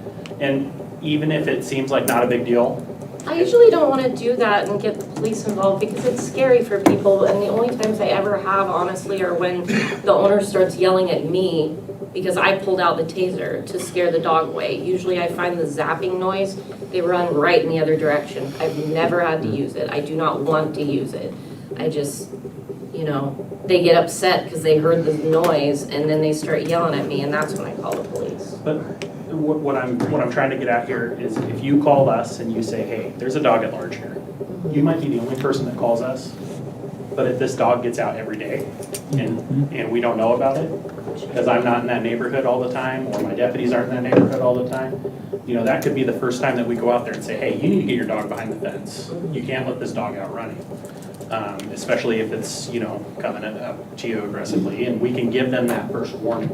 Okay. That's why we do the warning system instead of you get a ticket every time, because, you know, that way we can say, hey, you had your chance. Because my dogs have gotten out before as well, so just keep us in the loop on it.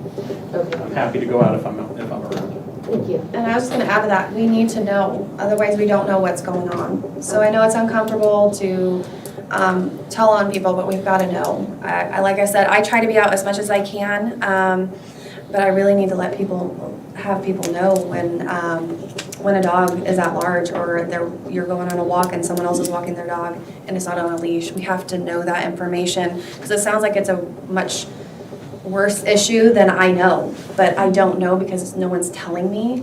And like the sergeant said, that is an impound fee. The fee for having a dog at large is $115. And if you are bit, if a dog bites you, that's over $1,000. So it's up there. So sorry for any confusion on that. No, that makes sense, and you're right, yeah. How are you gonna know if you don't know? Okay, I believe way back here. Tell us your name. Alan Dukes. I know one of the council members said something about the city being liable for kids playing ball out in the street and stuff like that. But we also got to think of too is kids aren't allowed to ride bikes on the sidewalk. They're riding them on the street. So we can't just look at just a basketball hoop to protect our kids, because that's not what's going to happen. It's going to be they're out there chasing the ball. We're all aware of all that. I think the biggest thing is the speed limits are the biggest deterrent, and the more people that see it. I know I used to live on First Street. People come zipping around that corner at that four-way stop, and they're hauling butt going up the hill. If I'm out there, I'm yelling at these people. My neighbor across the street, we're yelling at people, because I've got a 10-year-old. I don't tolerate that kind of stuff. So a lot of it too is that us as citizens, being at our house, we got to also protect our own property. And that's part of the city property, and it's part of ours too. So we have to take on that ourselves with your support to let the community know, hey, you see this, make sure you're actually saying the police. You having a taser on a dog. All for it, go for it. That's the big thing. You got a crime going on or something like that. I mean, it's not a major crime, but it's something that's going to affect you. You've got to be able to protect yourself as well. Even that sound, that's all it is that sound. It's going to deter a dog. Landowners, so well. that's what we got Alex for. Alex will take care of him, I promise you that. Because you're using common sense. We got to do some common sense as well. As a city council, as a community, we have to use common sense to help us out. Kids, they're going to be kids. We're not going to keep them out of the streets playing basketball or stuff. But if you keep them up closer to off the road as much as you can, it's going to help a little bit. We got garbage cans that are sitting out on the curb or in the other parts where we're talking about. So that's stuff that's on the city property, so what are we gonna do with that? So we also have to look at that as well. So on garbage day, all garbage are supposed to be actually out in the road so that the sidewalks are clear and that it's easily accessible for Santa Pac to get them.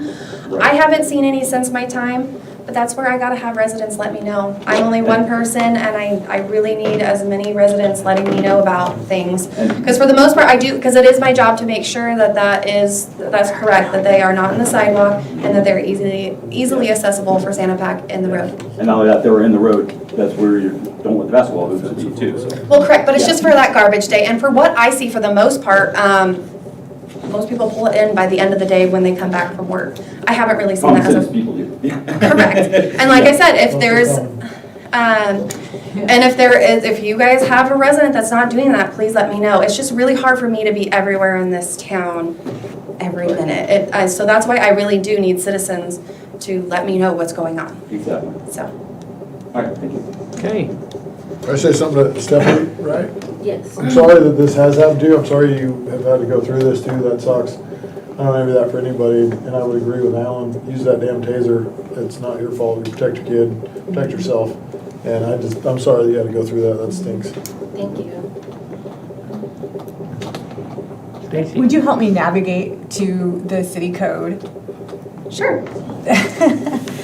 I'm trying to find the specific one around the right-of-ways.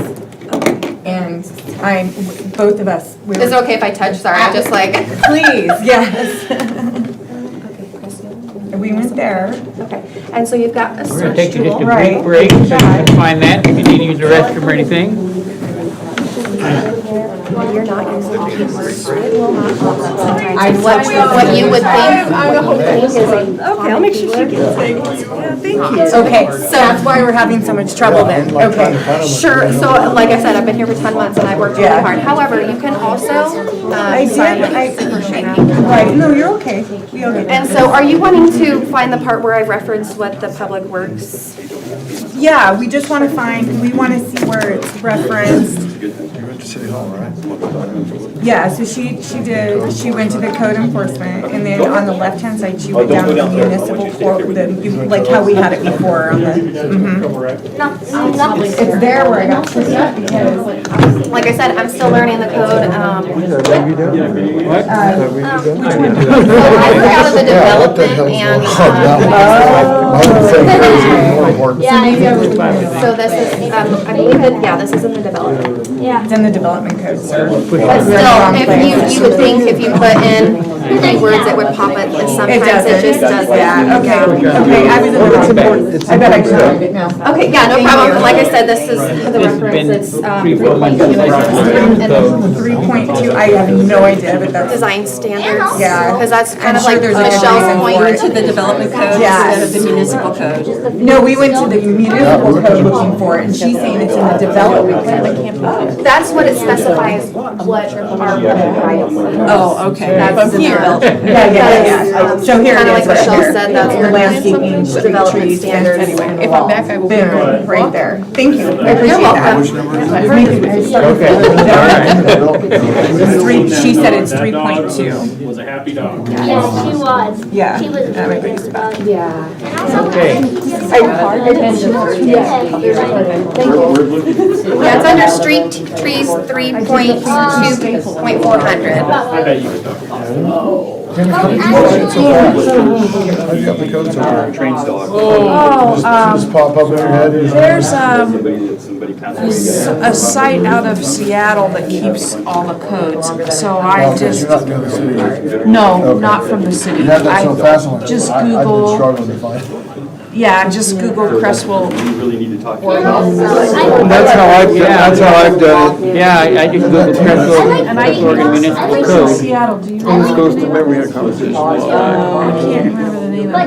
No, I just, I didn't want to interrupt, but I had. That's who we have codified. Yeah. They do all That's kinds of probably cities. Okay, Norma, come on back, we're about ready to start. That sounds right. I have the dog one if you want me to send it to you, Counselor. I don't have the other one. As soon as we get Jim back, I think we're on the rest too. Once you find what you want, save it. Quite literally. Well, it's under the development code, and it's just under things, I'm very well versed at this, and it's under things I wouldn't assume it to The be. whole thing isn't very user-friendly. No, not at all. See what people do, keep- it's under community design standards. Does it make any sense? Okay, we're going to reconvene. Anything else for Chelsea? Counselor? Stacy? I just want to thank you. It was all very informative, and I appreciate the help at the end, too. I tried to be as informative as I possibly can. I'm still learning this position. I came in having a little bit of experience, but all in all, I have less than 2 years of experience, so I'm trying my hardest. Yes. When she stood up, she told you a little bit about what she does. What she left out is she waters all of the planters on Main Street, or on Oregon Avenue, so she keeps the town beautiful that way too. You did, I think you I did. wear a I lot think you of did mention hats. that. I think you did mention that. Yes, and that's where And I the tree, live. the Balmer trees, tree on yeah. Second. Yeah. Yes. Oh, I'm sorry, I It's okay. just want to give you a shout out for that. Yeah, I wear lots of hats, so I stay really busy. So this isn't my only job, so, but yeah. Keep up the good work. Thank you. Yeah, thank you. And I just want to say thank you so much for all the recommendations and that you guys like the code report with more details. Oh, yeah. Please keep that up. Let me know any criticism also. I always want to try and improve that as well. So just want to thank you for that. Thank you, Chelsea. I just want to add one thing, because it's come up several times since, in my short time down here in Cresswell. A lot of people have asked me, when do we call code enforcement versus when do we call the sheriff's office for code violations? And the best answer I can give you is if it's in progress, it needs to be addressed now, you call the sheriff's office. You know, if it's Monday through Friday, the hours that she works, you call code enforcement. Or if it's something that can wait until she can address it, you call code enforcement. If it's somebody blasting music at 2 in the morning, you call the sheriff's office. Because she's not gonna be here to address that, and we can. So feel free to call, and if we're available, we'll address what we can. Good. Thank you. Thanks. Yeah. Very much. All right, we'll move on to our discussion items, and we're going to start with Jim. This has to do with airport rental rates. Mr. Piper. All right, thank you, Mayor, thank you, city councilors. In prior months, we've talked about airport leases quite a bit, and we're in the process of getting a draft lease that will be ready to go for any new leases that are negotiated, but we also noted that we need to have a policy. We have a very informal policy, of course. You check market rates, and you try to set your rates at the time of negotiation with the market rates. The policy that you have in your packet is a draft that was written by Ross Williamson, our city attorney, and it's in there for you to look over, and if you have any questions, want to discuss it amongst each other and come up with some recommendations, we'd appreciate it. Council members, Michelle. Otherwise, we believe it's ready for you to review at your next city council meeting. Okay, so if we have any fine tuning of it or any input, we want to give that now, because I think you're saying this will be on the docket for council action. So, council members, any thoughts about this resolution and the policy? For me. None for me. I thought it was explained very well. Good. You're our airport representative. Do you have anything for us? No, sir. Just clarification on the rental rate adjustments. On the close to the bottom, where it says all items in the west region were in parentheses 1982-84 equal 100, or the nearest comparable data. Explain that, please. So that's Consumer Price Index jargon for, this is where we set the base, and each year it's going to go up. Okay. You know, like, for example, 102 would be, it's gone up 2% over the prior year. Oh, well, since the base was set Okay. in 1982 to 1984. Jargon for it's gonna go up every Yeah. year. Okay, that's, thank you. That's all I have. Shelley? I just had a quick question. So I know that we've gotten some feedback from airport users that they felt like the rates were unfair and were not applied consistently. And so it sounds like, maybe this isn't a question, but it sounds like this is the part of the process where we're making sure that rates are set fairly each year and that they're consistently applied to everyone at the airport. Correct, and this will formalize it. It'll also be something, fiscal policy that you'll see like in the budget document, for example. So does the FAA have anything to do with this for an airport setting their own rental rates? No.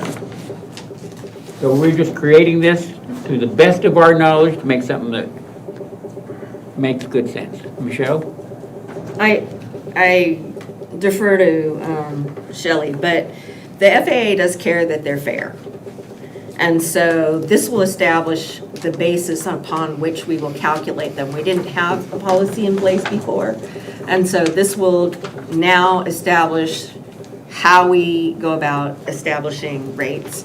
And it will also, they need to be within fair market value. I mean, I think that I've heard, now I may be wrong, but I've heard that Eugene Airport has cranked their rates up really high and they're losing a lot of people. So how much the FAA gets involved is unclear to me, but I know that when a complaint comes up that they're not fair, then Shelley or someone in her position has to investigate that. Shelley? Okay. So the FAA does not stipulate what rates that you need to set. What they stipulate is that you follow grant assurances. They have an advisory circular. When we take federal funds, we are required to follow all of the advisory circulars, and we do. The grant assurances state that we will not treat anyone differently. And yes, there were some questions or concerns that other renters were paying different than land leases, et cetera. And that has been dispelled with the FAA. And we are always making sure that we do treat everybody equally. What this does is that gives us an extra level of security because it's not on the airport commission, nor is it on the airport manager. It comes through you guys who are our governing bodies. So it just gives us an extra level of protection.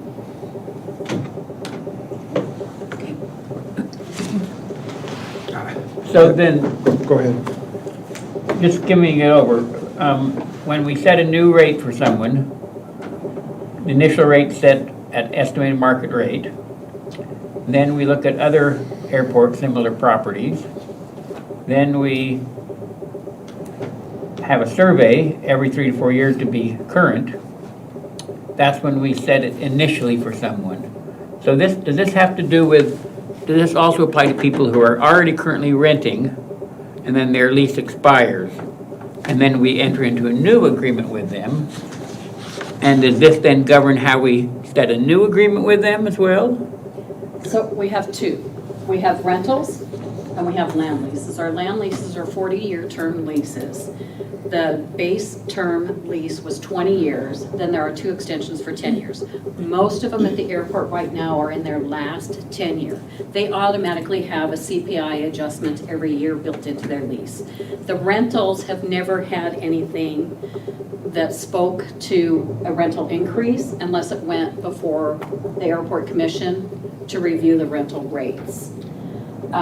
So what this will do will bring everybody to the beginning, a blank slate, because we will rewrite all the other rental agreements. And from then going forward, it will be adjusted for CPI, the Western, each year like the leases are. So that makes it more fair between the land leases and the rentals. And then anybody that comes in, we will have an established rate, which should be pretty comparable because we are increasing them year over year to the CPI index. And did the council approve rental rates? No, you're gonna approve the policy. The policy, okay. Correct. Okay, And Jim will work with Shelley each year on the rates. okay. I like that. Any other council, Stacy? On the forever leases, I can't remember what you called it, but that, Land- yeah, land that. leases. Will they get renewed after this last 10 years? So I think the soonest one is 5 years from now. Uh-huh. It will be, it is one of the items that is on the strategic planning for the Airport Commission to look at the possibilities of how they're going to be taken over or how they're going to be rewritten.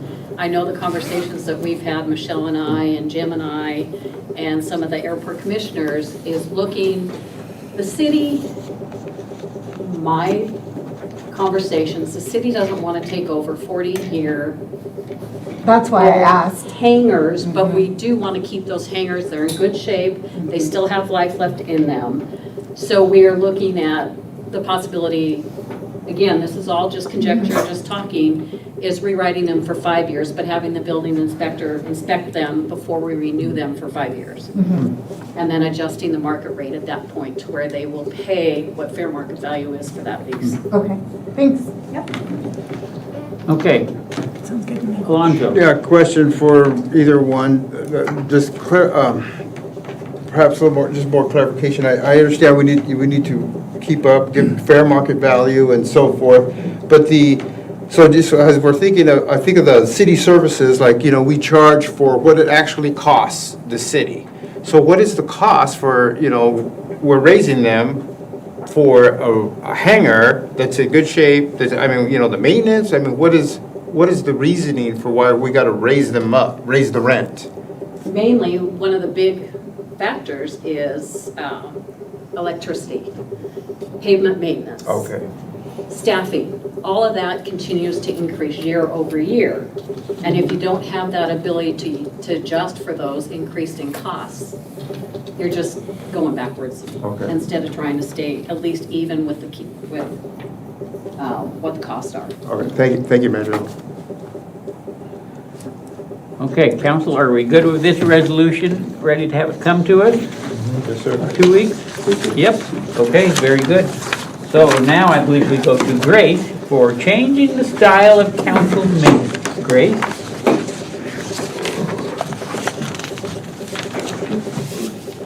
Good evening, Mayor and Council. At the beginning of June, I attended the Northwest Clerks Institute Professional Development at the University of Puget Sound.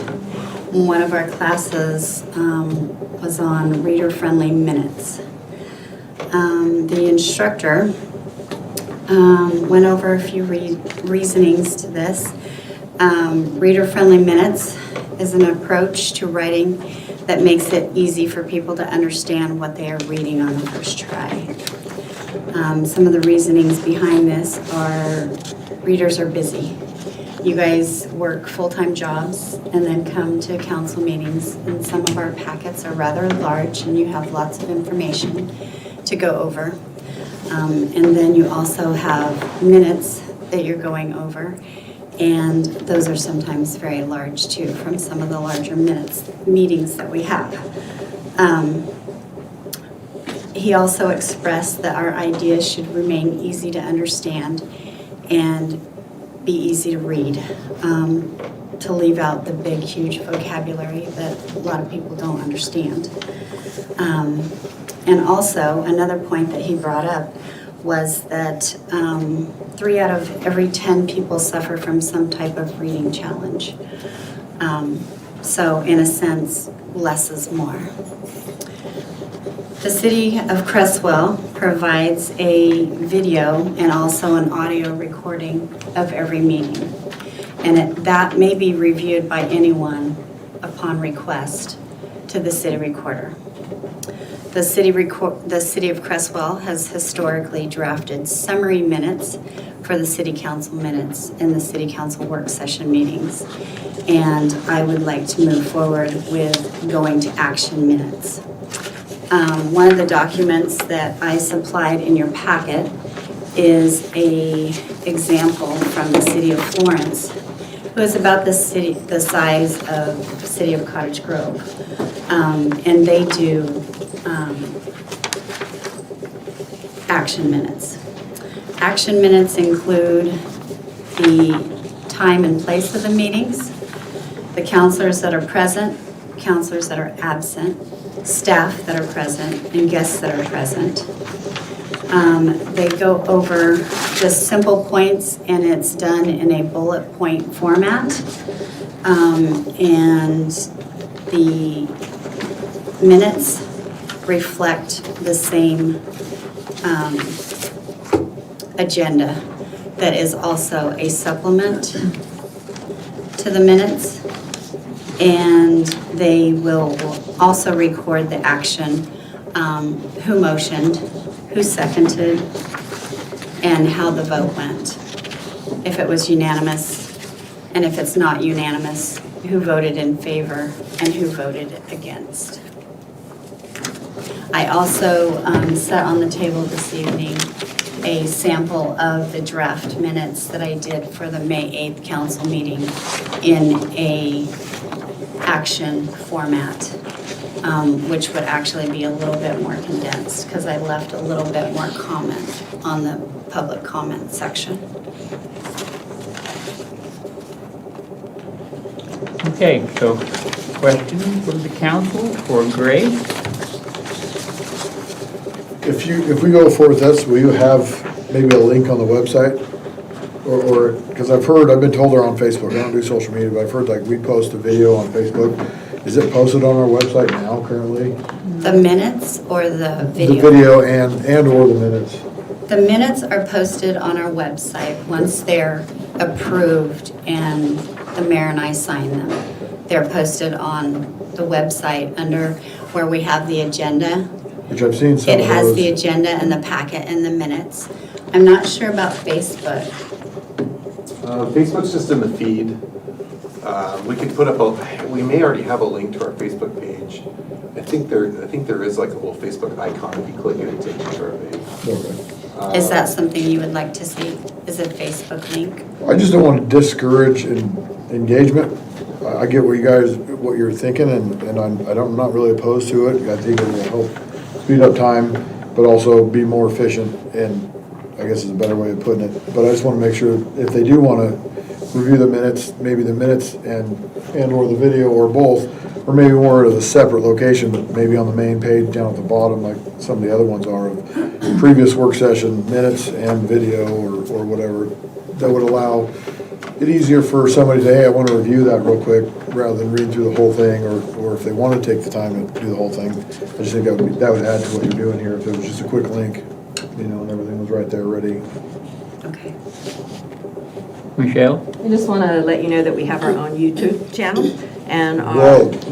and our city council You're meetings on are on there right now. YouTube. So yeah, you can watch it live or you can watch it later. So yeah, I and we'll help anyone who needs to find it. All I've ever heard is Facebook, and I will not do social media, so I'm just asking to know so I can help. Stacy? I appreciate the want to do this, I do.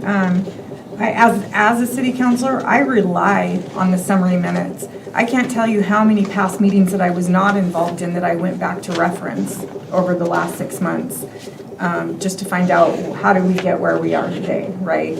And one of the things that I've and I would be more supportive of scaling down our minutes if our media capabilities were better, because one of the biggest pain points I run into is going back to meetings and not being able to hear everything in the video. And while I love the format, but I think scaling down and being less transparent off the cuff is not a good idea. So I'm curious to follow up.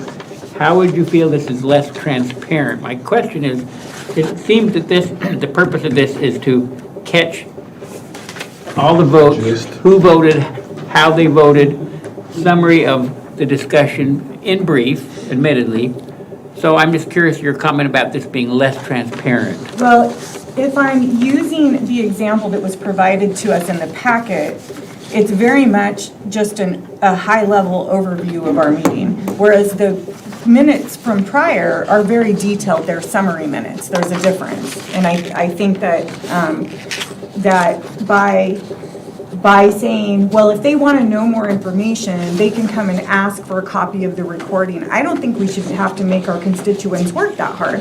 I think that they should have as much information up front as they possibly can. And by scaling down our minutes, we're making them work harder to get at the information. It seems to me that what's being left out between the two is the way we currently do minutes have much more of the discussion that we would have as a council, and just reference to the people who spoke. And these minutes cut down on the conversation we have and get to whatever the decision was. So that you're right, Stacy, if a person said, oh, well, so-and-so made comments about such and such, and I want to know what that was, then they won't find that here. They may find one sentence. So then they would have to go back. So can a person actually go onto the city's YouTube and say, I want to see the YouTube meeting from 2 months ago, and then watch the whole thing? Yes. Okay, because I know I came in, you set me up with an audio recording and I listened to it, but I didn't know a person could actually go to the YouTube and find it. I've done it many times, and that's how I know that there's an entire public works meeting where you can only hear 2 of 6 people and through the whole meeting. So I think that for me, it's not so much about, like, I get the why, but I don't think we're at a place where scaling back what we deliver is the right thing to do unless we want to put a little bit of effort into improving our media experience. Are you having problems hearing on the YouTube, on the video? Okay. I know that the recordings that I have are fairly clear, because Dave came in and listened to one of those, and I just cued it, and I had it ready for him to cue whatever he wanted to hear. Again, it adds that extra layer Right. of a person Right. having to seek that Yes. out, right? Yeah. And the whole idea of scaling this back is, it takes, I know. a 4-hour meeting may take me 8 hours. I know, I've done Because you're listening to it and you're like, did I hear that right? I didn't hear it. Go back, and it's back and forth and back and forth. So there is a lot of time. And even though, if I do include something in the minutes and I say Counselor Holt spoke and whatever you said, well, sometimes you're going to come back and you're going to be like, well, I didn't say that. Or whoever's reading it's going to be like, well, I understood it as something else. Michelle? I was just wondering, is there a difference between a work session, what you can hear, and a council meeting, what you can hear? Because we're Not using, always. we're Sometimes- using different microphones, so. I can't answer that directly. I'm not at the top of mind. I'd have to go back in. Because if those microphones aren't picking you up, we have a big problem. But if it's this microphone, then maybe we can do a little Yeah, bit yeah, better. and the one meeting that was really bad, we were in there. Oh. So. Jim? Yeah, I was just gonna speak to that. If we're in this room, the audio is excellent. And the council spent a lot of money on this equipment in here. And it may be that we just, if we're gonna have a live meeting, it's in this room.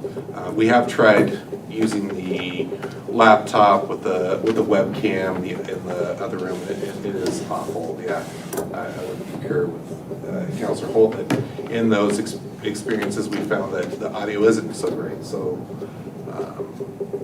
maybe it would just be a recommendation if we're gonna broadcast, we do it where the equipment works. Definitely. I.e. this room.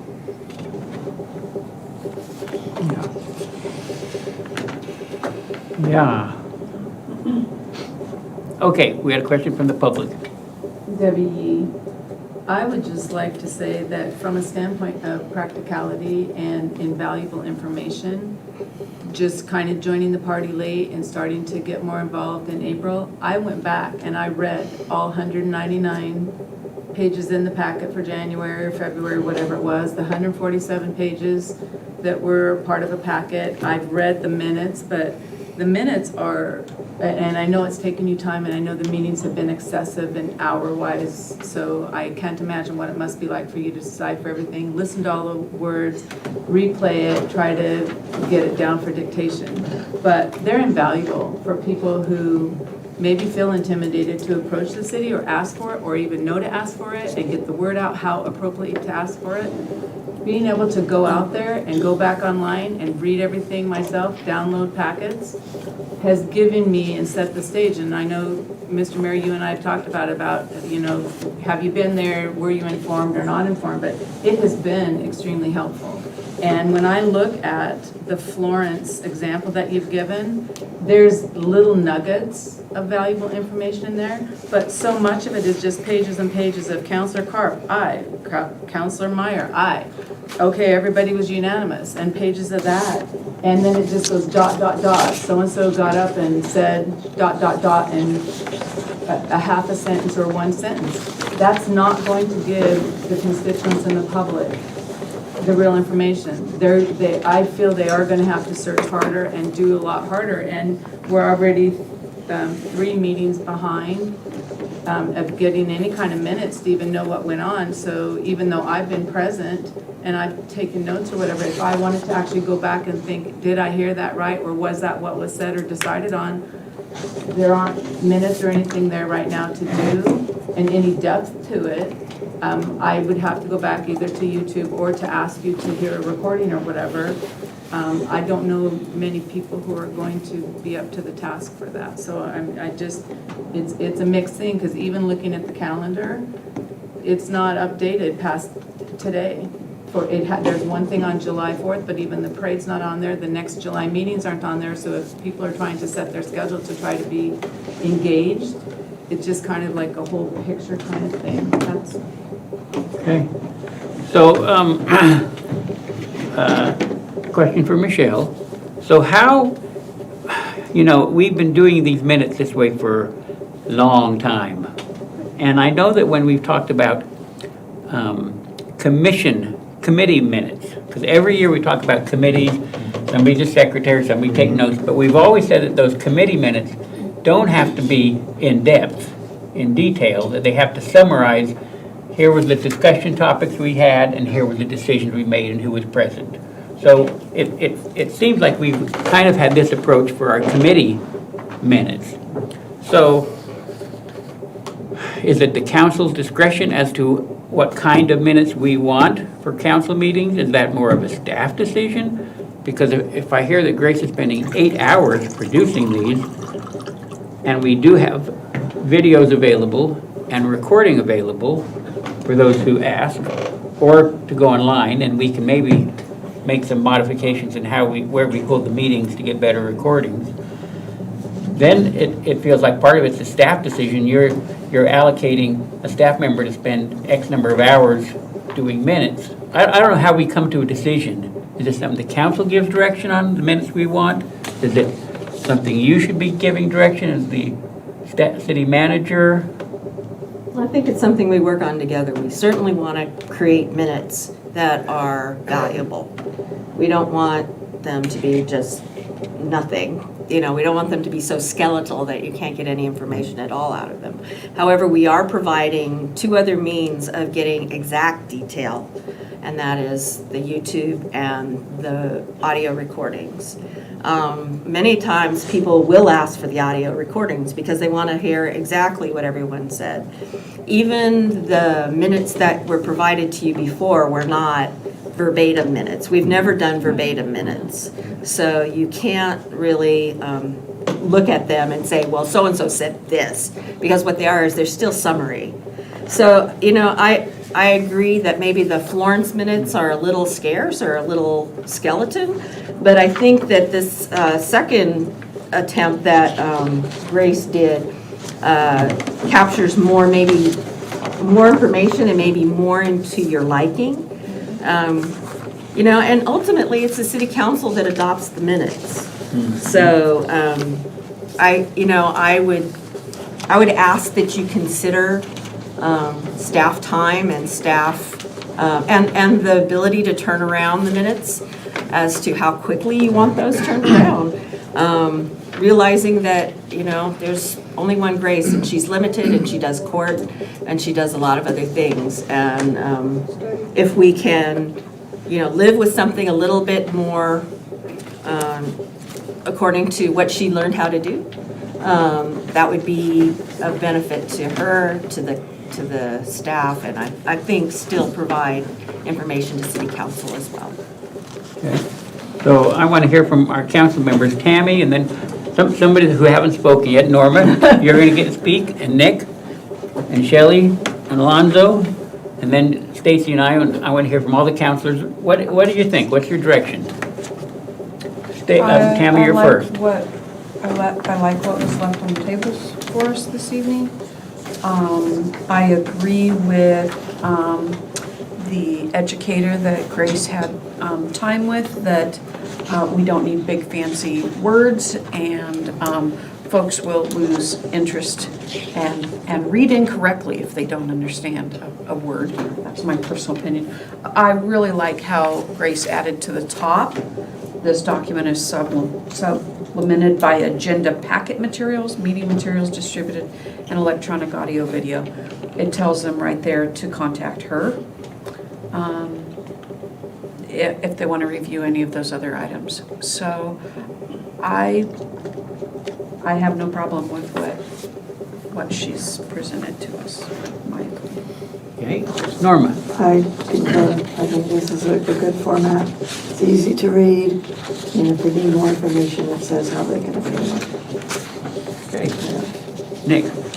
I like it. I think it's a feather in your cap because Florence, clearly, she did not put in any work into these minutes because that is unacceptable. Yeah, completely. So kudos, because their draft is 10 times better than that.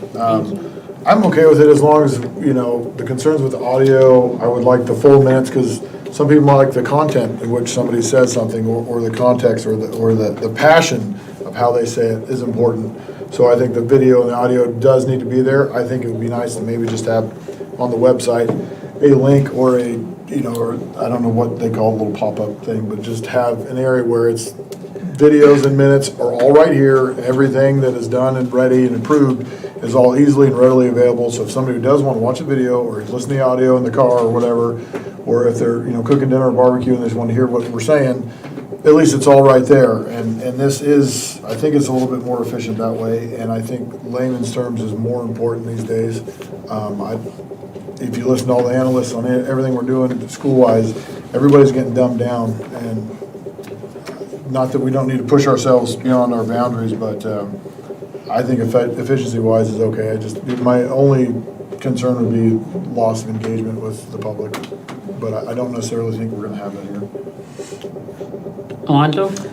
Sure. I remember when I went to the only one LOC training I ever attended, and they spoke about minutes, and I recall them saying that minutes are just that. They are the important information that the public needs to know and snippets of the discussion. And I would think that the Florence example that you provided meets that minimum requirement, but for sure. And I do like what you provided. I would agree that the minutes that we have been provided are probably pretty lengthy. That's a lot in those minutes. I like the balance here between, I would not be opposed if there was maybe another bullet or two of, information. That would be awesome. And then two, I think I want to comment on the timing or like being behind. And I think I think you asked that question at the last meeting, how we can get them out faster, I think. Yeah, they're terribly, painfully slow. But I think that, I think that's always going to be an issue because they have to be approved first. And I think I think that has come up in a couple of the administration finance meetings because those are not out there because we would have to adjourn or read them at the end of the meeting and then vote on them and get them published out ASAP, which would probably mean more work for you. So anyway, I just thought I would mention that to the person in the back that mentioned that they're lagging, but I think that's because they have to be approved. So anyway, I would just say that, yeah, I do like what you provided here. I think it could be very useful, and like I said, I would not be opposed if there was maybe another bullet or two. And is that in the public forum section? Or Or which section are you referring to? Well, where it matters, where there's something, and I think, you did a great job. Maybe, on the ones that are a little lengthier, I didn't read them, obviously, but where it matters, where there's an important information that, The most important is when we're going into action items. Sure. Action items are the top priority as far as the discussion and trying to pick up every point. And what I tried to do is I tried to go back and I tried to hit on each counselor and something that each counselor tried to bring as an important point in the discussion. And so that's what I tried to bullet point. And then, of course, the individual who made the motion, the individual who seconded, and then the vote. So, and I will also speak to the fact that, yes, the minutes are behind, and the minutes have not been behind until I went to this conference. And the timing of that conference was so horrible. Not only was it in June, when we had the biggest city council meeting of the year, and the packet was huge, but I was trying to get the agenda and the packet together. At the same time, I was trying to get everything else wrapped up so that I could get to Puget Sound and not take my laptop and not engage with emails and action from the city or anything that was going on here, that I could concentrate on what was going on up there. Horrible timing, but anyway, and then we've had really lengthy meetings.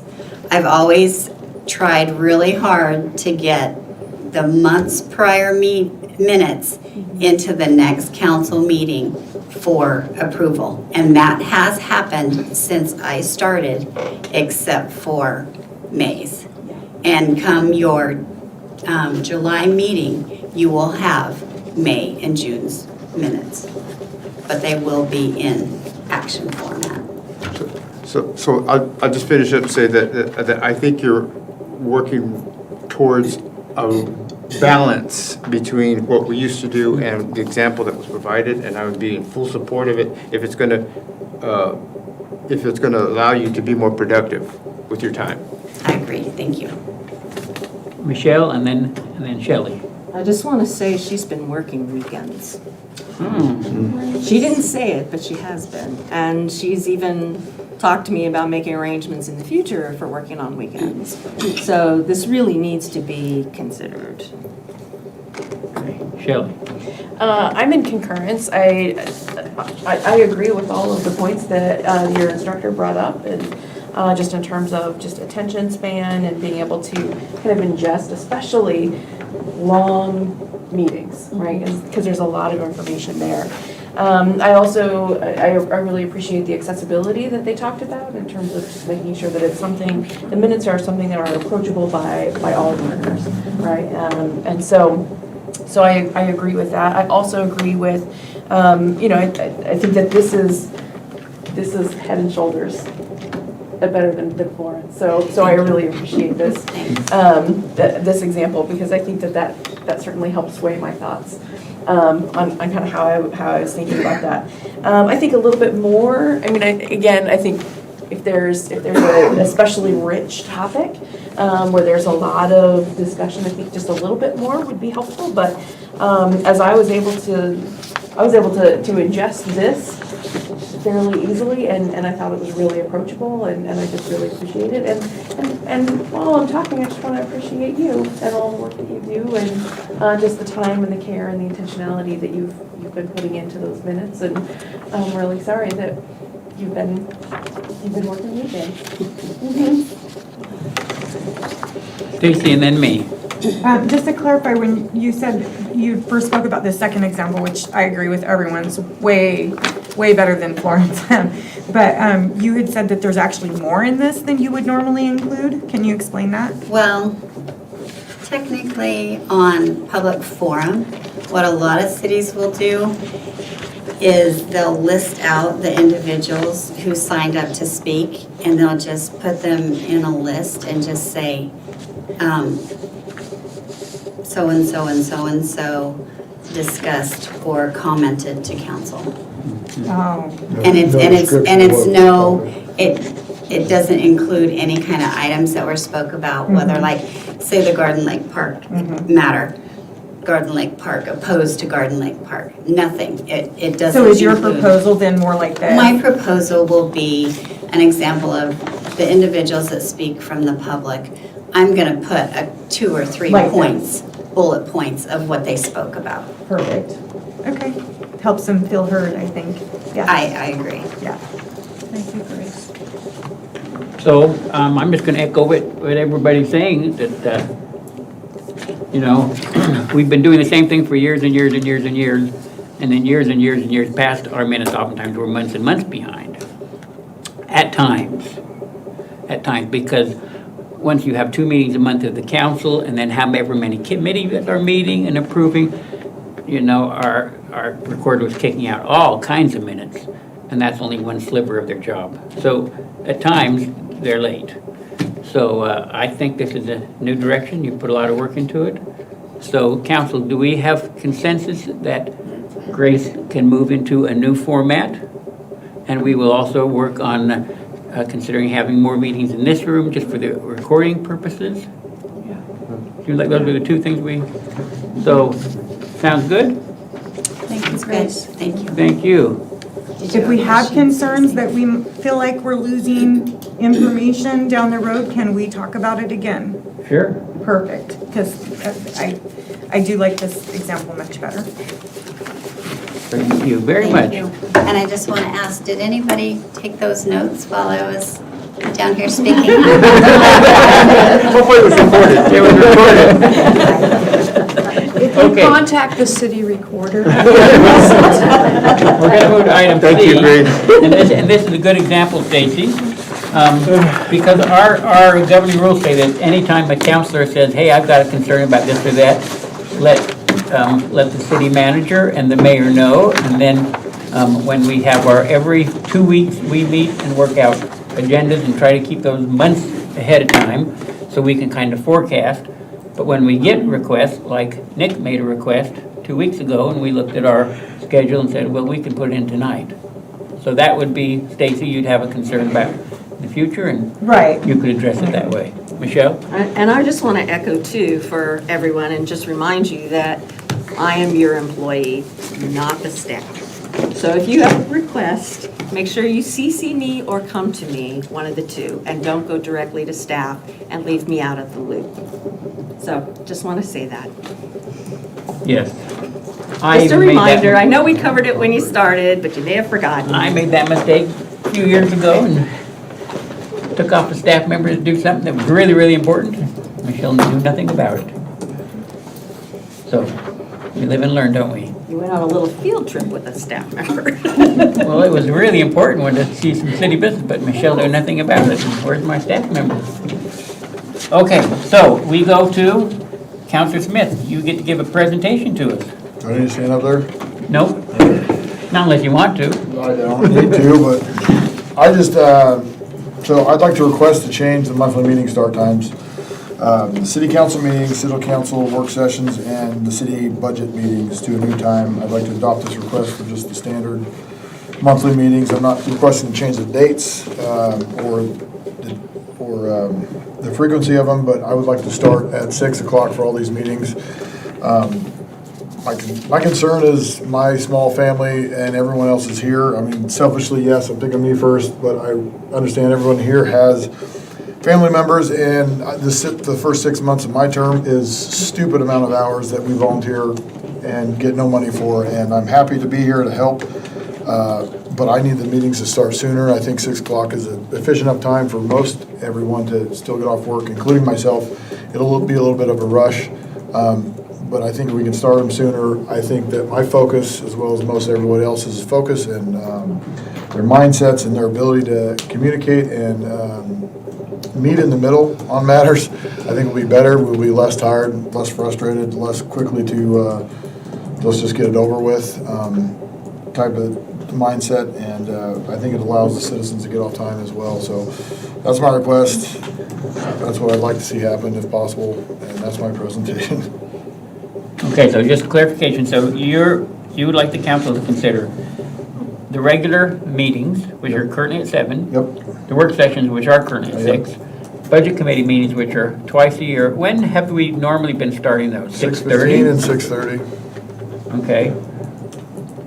So this would only apply to those meetings, it wouldn't apply to committee meetings which set their own time? No, yeah, I figure that's more individual, and there's only 4 or 5 people talking, 6 people maybe, so I'm sure they can work that out. It's a little bit easier to, and it doesn't seem like it's necessarily governed the same way these meetings are. So, yeah, this is just the work sessions, city council meetings, and the budget meetings. Okay, so our council, our governing rules, section 3.1, beginning July 1, 2019, regular meetings will be held the second Monday of each month at 7 p.m. And then 3.3 talks about council work sessions are typically held on the Monday 2 weeks after 6 p.m.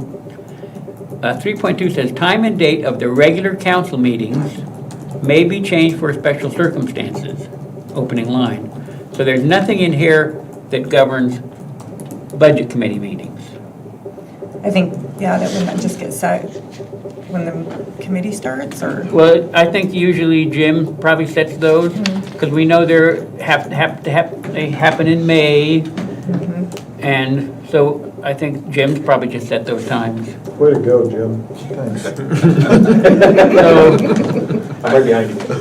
So, you know, and then the other note in here, the governing rules, we can change our own council rules. We cannot change the charter, but the times of our meetings is specified in the governing rules, not in the charter. So we can change those. We have to do so by resolution at a regular council meeting, so that would be the process. And then we would need to add something to the governing rules if we were going to specify budget committee meetings. So that's just kind of a process comments I wanted to make. Okay. Okay, process comments. So now I just want to open the floor up to council discussion about when we have our meetings. Okay, and I'd like to hear from everybody. Norma? I thought I'd go first because I always wait till the last minute. With my life, 6 o'clock is just fine. The 7 o'clock makes it really late for a lot of the meetings, especially the ones that run 4 or 5 hours long. It's really difficult for everyone. That's my input on that. Okay, let's just go around. Tammy? 6 o'clock is a lot better for me. So I prefer a later start time, mostly because by the time I get off work and by the time I get back to Crestwell, and then I have about 10 minutes at home before I need to leave. And so that's not enough time for me to eat dinner or anything like that. And so, like I know, like as I sit here right now, I'm thinking about when do I get home so that I can be able to eat dinner. And so I'm fine with the longer meetings. I mean, if that's the work, and it is the work. Like I said, maybe 6:30 would work better. Like I said, but I can also be flexible if that's the desire of the rest of council. Okay, I'll just go next and we'll just go around the room. So, one of the reasons we set these times, because work sessions began, my first year as mayor, we began doing work sessions. And we knew that those were going to be longer. So that's why we set those at 6 o'clock. Council meetings had already been at 7. One of the things we discovered about the 6 o'clock time was initially we actually served dinner for council members for work sessions. We had things set out because we had a number of council members who were business people who came from Eugene and they didn't get off till 5. And by the time they got home, they didn't have time to eat. So we did that. And the work sessions, as you've experienced, sometimes do go longer. The council meetings, historically, not the last 6 months, generally run from 45 minutes to an hour and 15 minutes. And so the 7 o'clock time, it seemed to work better for the council members who were rushing to get here at 6. And so 7 o'clock allowed them a little more time to be home and things, and the meetings were over by 7:45 or 8:15. That has not been the case for several of our meetings this year, admittedly. So, 6 o'clock doesn't matter either way for me because I work from home and I don't have children at home. So it doesn't matter. I wonder whether for the general members of the public who want to come to a 7 o'clock council meeting, whether 6 o'clock versus 7 o'clock matters to general members of the public.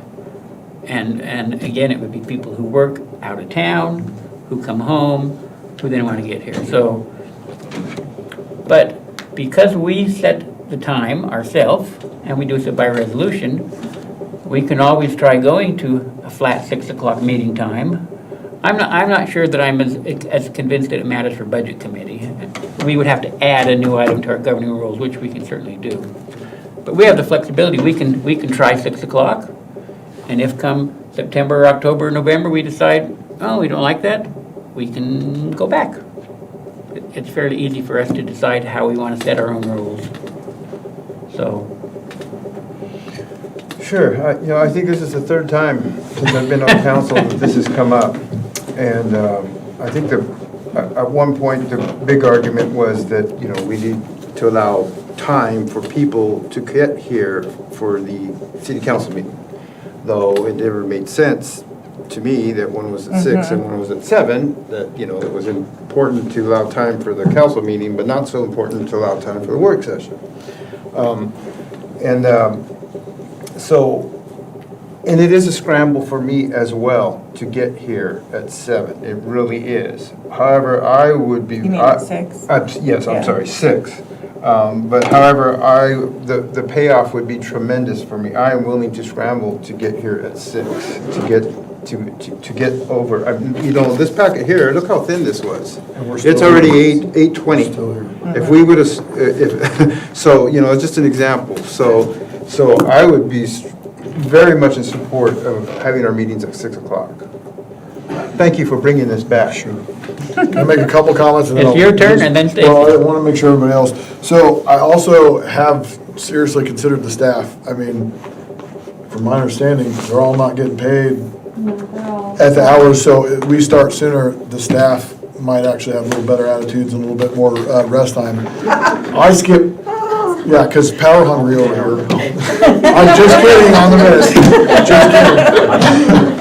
I skip lots of dinners. I don't want to discourage you at all. I mean, but I think to try and get more involvement with everybody, I don't want to go too soon because no, everybody is working and I want to get them here. But, if we got to skip a little dinner once a month or twice a month, I can live with that. But I just feel like, I've heard the staff is not getting paid, and the longer we're here, it is a wear on them. And if you have a good staff, it is hugely important to consider that. That was on my mind, not only just my wife in my ear and my young children. But it's, I run a business, I got a lot of people I got to worry about too. And so that was why. It was a collaboration of thinking of a lot of other people involved in this scenario, and it just seemed like 6 o'clock was the right time for the majority. And I'm sorry that, luckily you're flexible, I appreciate that.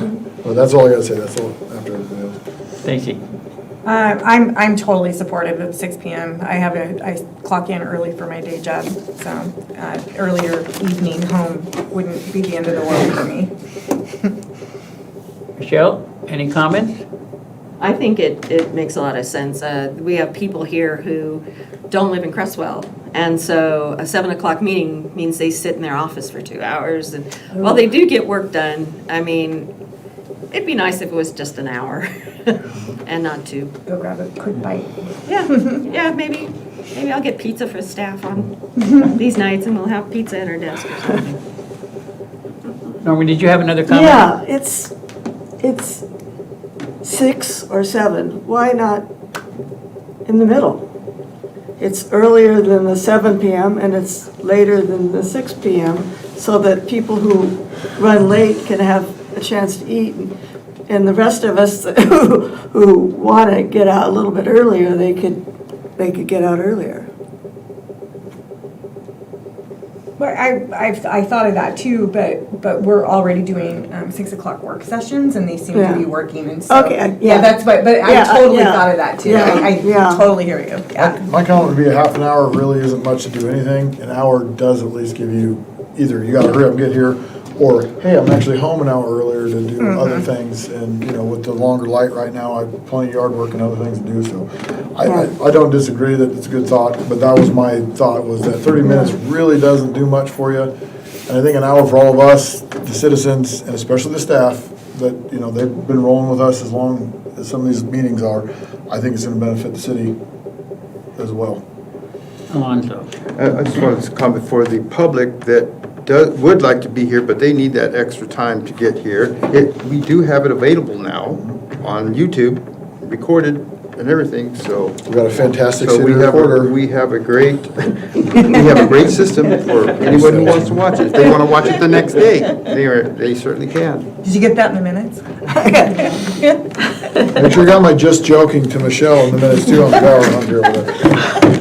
Yeah, so again, I'm very I know. flexible, it's okay. I do want to reflect, so, and maybe it's just because I'm feeling particularly hungry right now, is that, so I've received feedback that from past counselors, so not anyone sitting around this table, but if they were to bring a snack or bring something so that, you know, they've got a little bit of energy going on, that has been looked on like as very inappropriate of council to do that. I'm sorry to hear that. Yeah, well, I'm good, thank you. And so if we do make the change and like I bring a banana or, you know, or something small, that's not whatever something that you is. need. I'm allergic to almonds, though. Anyway, so I just want to make sure that if there is a snack that Anything is else is brought or something like that, that's not looked on as inappropriate or anything like that. Michelle? As the mayor said, we used to eat. We used to have soup and all kinds of things, so, yeah, I don't know who, maybe during council meetings. Well, that's an interesting question, because this format is different than that format. Here, I refer to you by your first name. We've agreed in the past to do that. When we have our regular meeting, which is the once a month meeting that our charter says we have to have, where we have to transact our business, it's a more formal setting on purpose. So the question is, I've never thought of sitting behind the council dais as mayor and eating, although I will drink water. So that does bring up an interesting question, you know. Do we want to encourage council members to eat when we're at the dais? I don't think spaghetti is the right thing. But Councilor Clark sits next to me, and if she had a sandwich, it wouldn't bug me. If she had cheese and crackers, it wouldn't bug me. We do take this seriously, but this is volunteer Yeah, I work. was just mean, gonna my say God, it's that, volunteer yeah. of a small Yeah. town, we're doing this for Yeah. free. You know, we're taking it as serious as we can, but I would, You work out of town, yeah. I'd have words with somebody if they said you can have a snack. Alonzo? Manager Humble had her hand up first. As chair for Lane Act, I will tell you that when we meet in person, we are eating dinner. So it is not, it should not be looked as a negative. Well, I'm not saying it is a negative, but it's an interesting question. You know, we have certain kinds of meetings that are very formal, government meetings. We have court here once a month, our judge is here. But would he feel like he should be eating his dinner while he was conducting court? I doubt it. Before, they eat before. He eats before. So it's just an interesting thing to consider as a council. So I want to wrap this up as quick as we can, go home. So I'm going to give you 1 minute to make a comment. Alan Dukes. As a single father, and I work out of town too. These meetings, I know that they're coming in advance. I do try to adjust my schedule around. And you guys being volunteers is really awesome. I look up to that, and I appreciate that. But at 6 o'clock, my son's here today. If it was after 7 o'clock, he'd probably stay at home because I know it's going to be late by the time everybody's done. Getting the youth involved in this I think is a good thing too. So if we can go earlier, maybe. I'm just hopefully wishing that more younger people would be here. And it might be possible and feasible. And I understand you all have families that need to get home and work lives the next day. So the earlier, the better. I really do. I mean, it seems feasible and it seems reasonable for that. And the majority of everybody. Thank you. Okay, so to wrap this up, and this is a great example you brought up, so when we have a counselor who brings a new thing to the council for discussion, we have several options what we can do with it. We can say it's a terrible idea, and I'll it sell doesn't you go- harder than. it doesn't go any further, and it doesn't go any further. If I look around and everybody's saying no, but you're saying yes, we're saying, I'm sorry, it's not gonna go any further. We can say, this is a pretty good idea, but it needs more research, and since you brought it, you have to bring us more research next month. That's the second option. Third option, we can say, this is maybe a good idea, but it should go to a committee to work on. So we're gonna pass this to Public Works to work on, because this is a great idea, but they should work on it. Fourth idea is, we can say, this is a great idea, and we think we should take action on it next month, or in 2 weeks. So again, I'm talking process because you provided us an example of a counselor bringing an idea. We can kill it, we can ask you to bring another report next month with more information, we can pass it to a committee, we can pass it to administration to do some digging on. Or we can say, we're ready to go with it in 2 weeks.